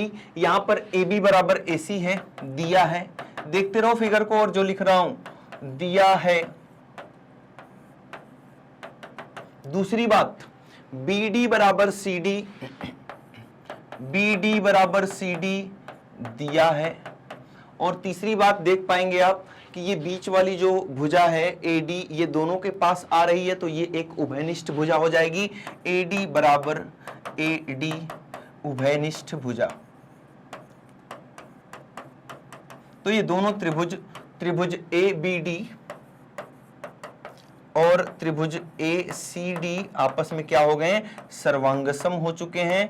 कौन से नियम से, ट्रिपल एस नियम से, मतलब इसकी तीनों भुजाएं इसकी तीनों भुजाओं के बराबर हो चुकी हैं, संगत भुजाओं के बराबर हो चुकी हैं। और बाई सीपीसीटी, जिसके लिए ये सब कुछ किया गया कि ये वाला कोण इस कोण के बराबर करना है अपने को, तो लिखेंगे बाई सीपीसीटी एंगल BAO बराबर हो जाएगा एंगल CAO के। सीपीसीटी से इसका यूज करेंगे हम आगे, इसी के लिए ये सब काम किया गया है, ये पाने के लिए, ये वाला पॉइंट पाने के लिए। अब हम अपना मेन ट्रायंगल लेंगे, मेन त्रिभुज लेंगे, जिसकी हमें बहुत ज्यादा जरूरत थी। कौन सा, ध्यान दो यहां पर, एक त्रिभुज तो आपका ये वाला हो गया, ये छोटा सा, और दूसरा त्रिभुज आपका ये वाला हो गया इधर का। इन दोनों त्रिभुजों को सर्वांगसम कर दो फटाफट। पहली बात, चलो नाम लिखते हैं इनका पहले। त्रिभुज AOB तथा AOC में, त्रिभुज AOB तथा त्रिभुज AOC में, इन दोनों त्रिभुज में आप देख पाएंगे AB बराबर AC है, AB बराबर AC है, ये दिया गया है क्वेश्चन में, दिया है। दोनों में एक भुजा उभयनिष्ठ आपको दिख रही है, AO बराबर AO उभयनिष्ठ भुजा, उभयनिष्ठ भुजा, कोई दिक्कत वाली बात नहीं है, ठीक है। तीसरी बात क्या, तीसरी बात ये कि ये वाला कोण इधर का, ये वाला कोण जो है इसके बराबर हो जाएगा, तो लिखेंगे BAO एंगल BAO जो है वो बराबर है एंगल CAO के। ये समीकरण 1 से लिख दिया हमने। तो क्या हो जाएगा, ये दोनों त्रिभुज आपस में सर्वांगसम सिद्ध हो जाएंगे। त्रिभुज BOA सर्वांगसम हो चुका है त्रिभुज COA के। कौन से नियम के अनुसार, तो ये देखो, एक भुजा एक कोण और एक भुजा, भुजा कोण भुजा सर्वांगसमता कसौटी के अनुसार। अब ये जब दोनों त्रिभुज आपस में सर्वांगसम हो चुके हैं, तो क्या मैं बाई सीपीसीटी ये लिख सकता हूं कि BO जो है वो CO के बराबर हो जाएगा। देखो ना, BO और CO की पोजीशन एक ही जगह पर, पहले दूसरे नंबर पर आ रही है, तो लिख दो BO बराबर CO। कैसे, क्यों, सीपीसीटी से। तो BO बराबर CO सिद्ध करते ही एक बात सिद्ध हो चुकी है कि ये तो समद्विभाजक है। ये जो रेखा है ना, ये जो रेखा AD है वो BC को दो भाग में, बराबर बराबर भागों में BO बराबर CO में बांट रही है। मतलब कि ये रेखा एक समद्विभाजक रेखा है। समद्विभाजक के साथ साथ आपको लंब भी सिद्ध करना है। अब लंब सिद्ध करने के लिए देखो, किसी भी ट्रायंगल के क्वेश्चन में अगर आपको 90 डिग्री का एंगल सिद्ध करना हो तो एक ही काम है, एक ही नियम है दोस्त। यहां पर इस कोण को इस कोण के सबसे पहले बराबर करेंगे। तो बाई सीपीसीटी ये भी तो लिख सकता हूं मैं, जिस प्रकार से बाई सीपीसीटी मैंने ये बोला कि बीओ बराबर सीओ होगा, बिल्कुल उसी प्रकार से मैं ये भी बोल सकता हूं बाई सीपीसीटी के अनुसार कि ये वाला कोण इस कोण के भी बराबर होगा। तो ये बात लिखेंगे, एंगल AOB बराबर हो जाएगा एंगल AOC के बाई सीपीसीटी, है ना। अब अगर इन दोनों कोणों का योगफल देखेंगे तो 180 अंश आएगा। 90 डिग्री प्रूव करने का यही एक तरीका है और बहुत ही बेहतरीन तरीका है कि सबसे पहले इन दोनों को बराबर कर दो, फिर दिखा दो कि ये दोनों का जोड़ योग 180 डिग्री होगा। अब जब दोनों बराबर हैं और जोड़ने पर 180 आ रहा है तो कहने का मतलब 90 ये हो जाएगा और 90 ये हो जाएगा। ये तो हो गई बात समझने की, लेकिन इसको लिखना किस प्रकार से है वो समझते हैं, क्योंकि एग्जाम में तो आपको लिखना पड़ेगा। तो सबसे पहले हमने सीपीसीटी से दिखा दिया कि ये वाला कोण इस कोण के बराबर हो गया। अब मैंने क्या बताया था कि इन दोनों का योग जो है वो 180 दिखा देना है आपको, तो लिख दो angle AOB plus angle AOC बराबर कितना, 180 अंश। क्यों, रैखिक युग्म बना रहे हैं, ये रैखिक युग्म बना रहे हैं, इसलिए रैखिक युग्म। क्लियर। अब देखो AOB को तो ऐसे ही लिख लो, AOB ध्यान देना यहां पर, AOB को तो ऐसे ही लिख लो जैसे है। AOC की जगह पर भी हम AOB को लिख सकते हैं 180 डिग्री। अब ये AOB कितनी बार आ चुका है, 2 बार, तो twice of angle AOB, 2 bar angle AOB का मान 180 है, 2 उधर जाके 180 को भाग करेगा और एंगल AOB का मान निकल कर आ जाएगा कितना, 90 अंश निकल कर आ जाएगा। तो अभी पहले तो आपने यहां से ये सिद्ध किया था कि ये समद्विभाजक है, लेकिन यहां से ये सिद्ध हो चुका है कि 90 अंश का कोण, मतलब कि यहां पर एक लंब भी बन रहा है। तो मिला जुला के हम लिख सकते हैं, इसको आप समीकरण संख्या 2 मान लेंगे और इसको 3 मान लेंगे और सबसे आखिरी में आप लिख देंगे समीकरण 2 तथा 3 से हम यह लिख सकते हैं कि AD भुजा BC का लंब समद्विभाजक है। क्लियर है, बहुत ही इंपॉर्टेंट क्वेश्चन है, बार बार आपके एग्जाम में आया हुआ है, इस पर सेल्फ प्रैक्टिस जरूर करेंगे। एक बार इसका स्क्रीनशॉट लेंगे आप और बढ़ेंगे अपने अगले प्रश्न पर। प्रश्न संख्या 13 की बात करते हैं। दिए गए चित्र में त्रिभुज ABC की 2 भुजाएं AB, BC तथा एक माध्यिका AD, AB, BC ये पूरा का पूरा BC की बात कर रहा है, और AD इस त्रिभुज के PQ, QR और PM के बराबर हैं। ठीक है, तो आपको ये सिद्ध करना है। ये भी क्वेश्चन बहुत इंपॉर्टेंट है एग्जाम के लिए। ध्यान देंगे क्या दिया है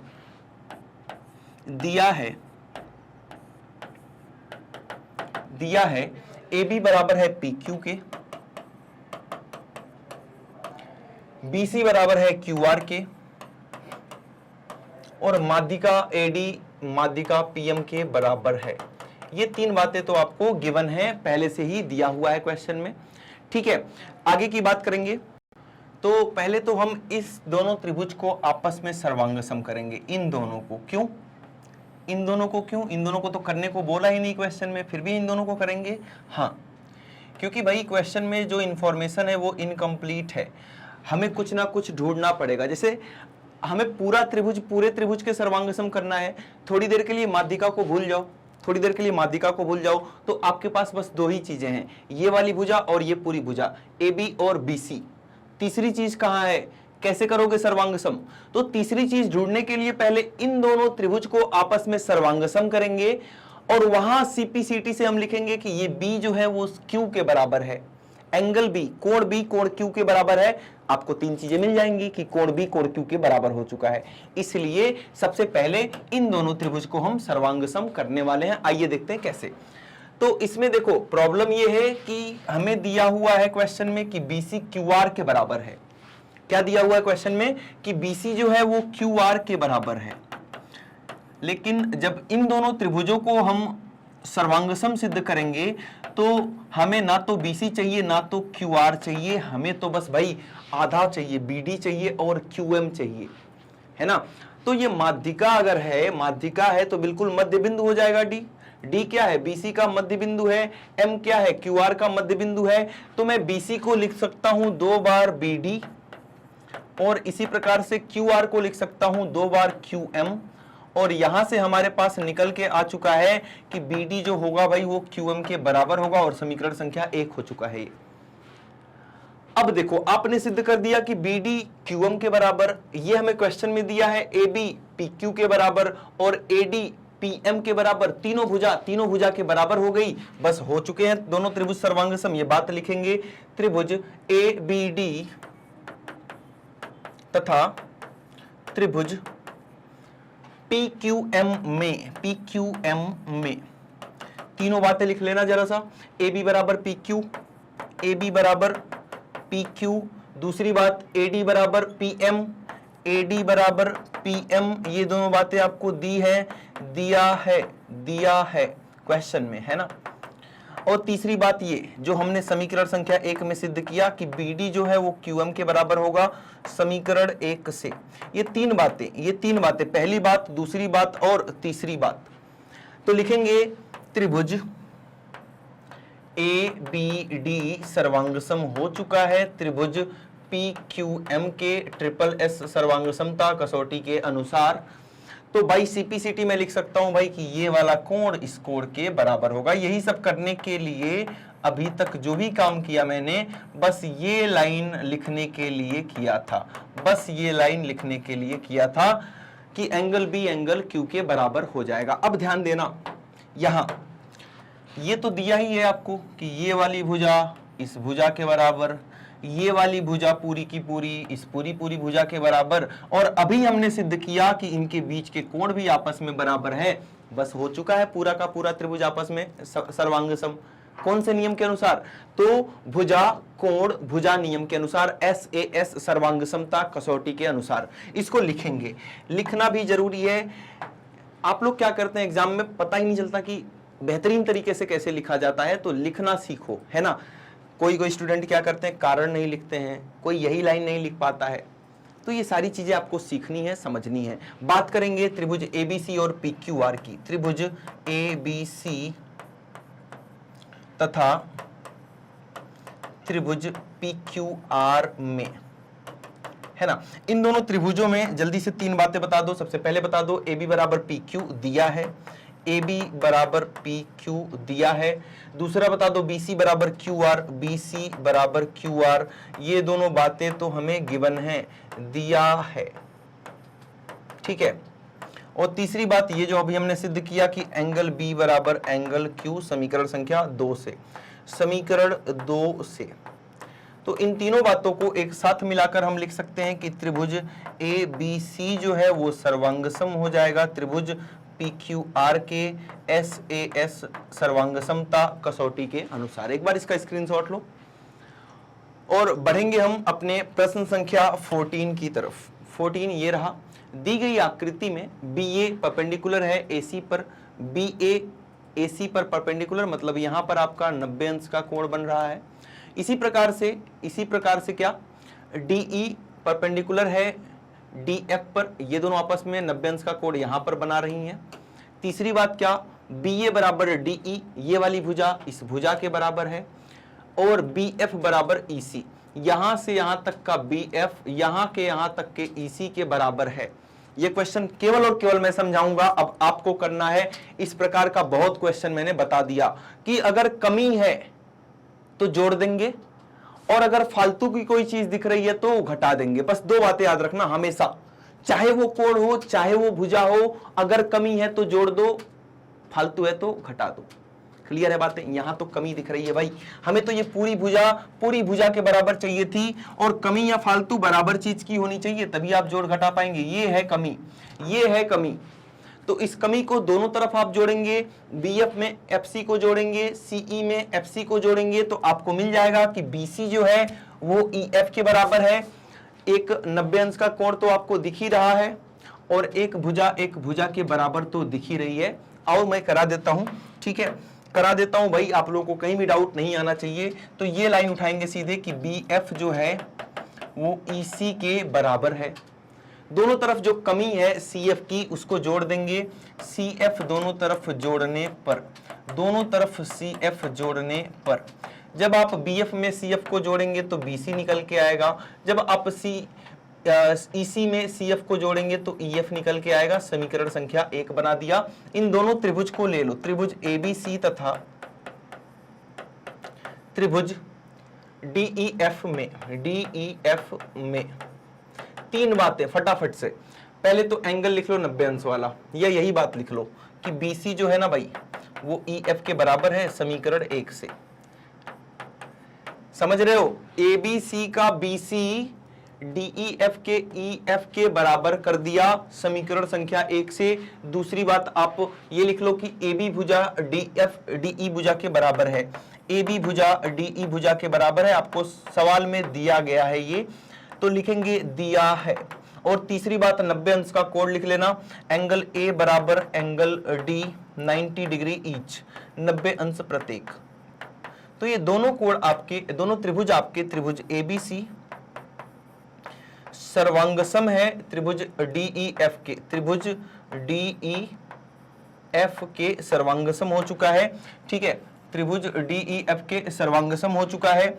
सर बार बार आप बोल रहे थे कि ये तीनों पॉइंट चेक कर लेना, चेक कर लेना। अभी मैं चेक भी नहीं कर रहा हूं कि ये सही लिखा है कि गलत। जब क्वेश्चन में ही दिया है तब क्या चेक करना, क्वेश्चन थोड़ी ना गलत लिखेगा। और अगर क्वेश्चन ही गलत लिख दिया तो क्वेश्चन ही गलत हो गया, तो बात ही खत्म। तो जब क्वेश्चन में ऐसे बना के लिखा हो कि ABC यहां पर DEF, तो वो सही होता है हमेशा। ठीक है, अगर वो गलत है तो क्वेश्चन गलत है, उसके आपके फ्री के नंबर मिल जाएंगे, है ना। क्लियर है बातें? तो ये हमने सिद्ध कर दिया कौन से नियम के अनुसार, RHS कैसे, आओ देखते हैं। किसी एक त्रिभुज को पकड़ो, ऊपर वाले को पकड़ लिया, इसको ऊपर वाले को पकड़ लिया। यहां पर तीन चीजें बताओ कौन कौन लिया है, किसको किसको हमने यूज किया। एक तो भुजा हो गई, एक 90 अंश का कोण, और 90 अंश के सामने जो कर्ण है उसका यूज किया था। इसका यूज किया था ना आपने BC का, ये है ना BC। तो कर्ण हो गया 90 अंश का, मतलब कि राइट एंगल एक समकोण हो गया, और एक कोई भी भुजा हो गई, एक कोई भी भुजा हो गई। तो यहां पर हम बोल सकते हैं कि RHS नियम का प्रयोग किया गया है। क्लियर है बातें? एक बार स्क्रीनशॉट लेंगे और आगे बढ़ेंगे और देखेंगे हम आज का आखिरी प्रश्न। आज का आखिरी प्रश्न, प्रश्न संख्या 15 की बात कर लेते हैं। दी गई आकृति में AB तथा CD BD पर लंब है। AB समझ लो, इसको आपको करना है, एक क्वेश्चन आपको दूंगा, तथा CD ये BD पर लंब है, BD भुजा पर ये दोनों लंब है, मतलब यहां भी 90 अंश का कोण, यहां भी 90 अंश का कोण। आगे साथ ही AB बराबर CD, ये वाला इसके बराबर है। ये CE जो है वो किसके बराबर हो गया, AF के बराबर है। सॉरी, सिद्ध कीजिए कि BE जो है वो FD के बराबर हो जाएगा। ये BE जो है वो FD के सॉरी, सिद्ध करना है आपको कि ये जो BE भुजा है वो FD भुजा के बराबर हो जाएगा। कैसे सिद्ध करेंगे, ध्यान देना। पहले तो दोनों को सर्वांगसम करना पड़ेगा आपको। मैं एक एक स्टेप बता रहा हूं, आपको खुद से ट्राई करना है, प्रैक्टिस करना है कॉपी पेन के साथ। ध्यान देना कैसे। ये भुजा इस भुजा के बराबर कर लिया, एक चीज मिल गई। ये 90 अंश दो चीज मिल गई। इसके सामने का कर्ण और इसके सामने का कर्ण आपस में बराबर हो गए, तीन की तीन चीजें मिल गई, हो गए दोनों त्रिभुज आपस में सर्वांगसम। दोनों त्रिभुज आपस में सर्वांगसम कौन कौन से, आपने दो त्रिभुज को आपस में सर्वांगसम कर दिया, त्रिभुज ABF और त्रिभुज CDE को, इन दोनों को आपस में सर्वांगसम कर दिया RHS नियम के अनुसार, RHS नियम के अनुसार। अब बाई CPCT आप लिख पाएंगे कि यहां का BF जो है यहां के ED के बराबर है, यहां का BF जो है यहां के ED के बराबर है बाई CPCT। समझना, तीन बातें आपको खुद लिखनी है, कौन कौन सी बातें बराबर है सब बता दिया मैंने। अब हमें तो सिद्ध करना था भाई BE FD के बराबर है, और हमारा सिद्ध हो रहा है BF ED के बराबर है। मतलब ये फालतू की चीज आ रही है दोनों तरफ। BF में हमें BE चाहिए था, ED हमारा सिद्ध हुआ है, लेकिन हमें DF चाहिए था। ये फालतू की चीज दोनों तरफ से माइनस कर दो। BF में से भी इस EF को माइनस कर दो, ED में से भी इस EF को माइनस कर दो तो आपको जो चाहिए BE यहां पर मिल जाएगा और वहां पर जो आपको DF चाहिए वहां पर मिल जाएगा जो हमें सिद्ध करना था। ठीक है, एक बार स्क्रीनशॉट ले लेंगे, जरूर सॉल्व करेंगे और कमेंट के माध्यम से मुझे बताएंगे कि हाँ सर ये प्रश्न संख्या 15 समझ में भी आ गया और सॉल्व भी कर दिया। अगर इनकेस इतना बताने के बाद भी अगर आपको थोड़ा भी डाउट बचता है तो कमेंट में ये भी मेंशन करेंगे कि सर नहीं समझ में आया, इसको दोबारा बताना ही पड़ेगा। तो मैं किसी भी लाइव सेशन में या तो डाउट क्लास में इसको मैं जरूर समझाऊंगा। लेकिन अगर आप मेंशन करेंगे, कमेंट के माध्यम से मुझे बताएंगे, मेरे तक अपनी बात पहुंचाएंगे, तभी मैं ये काम कर पाऊंगा। क्लियर है बातें? तो आज के लिए दोस्त इतना ही था। एक छोटी और जरूरी बात कर लेते हैं, उसके बाद आज की क्लास यहीं पर हम कंप्लीट कर रहे होंगे। जैसा कि आपको पता है मैग्नेट ब्रेन्स प्रोवाइड करता है हाई क्वालिटी एजुकेशन और ये हमारे टॉप कोर्सेज हैं जो इंग्लिश और हिंदी दोनों ही माध्यम में उपलब्ध हैं। यहां पर हम CBSE बोर्ड के साथ साथ अदर स्टेट बोर्ड्स भी कवर कराते हैं, जिसमें Delhi board, Bihar board, UP, MP और राजस्थान बोर्ड है। इसके अलावा वैदिक मैथ्स क्रैश कोर्स और स्पोकन इंग्लिश की भी क्लासेज अवेलेबल है। आप हमें अदर सोशल मीडिया नेटवर्क्स जैसे कि फेसबुक, इंस्टा, ट्विटर, टेलीग्राम और व्हाट्सएप पे फॉलो करना बिल्कुल नहीं भूलेंगे। और अपनी बेहतरीन तैयारी करने के लिए आप ग्रैब करेंगे E-नोट्स और E-बुक्स। तो अपना ख्याल रखेंगे और मैथ्स की प्रैक्टिस जबरदस्त तरीके से चलती रहनी चाहिए। आज के लिए इतना ही था, मिलते हैं अगली क्लास में। Thank you so much.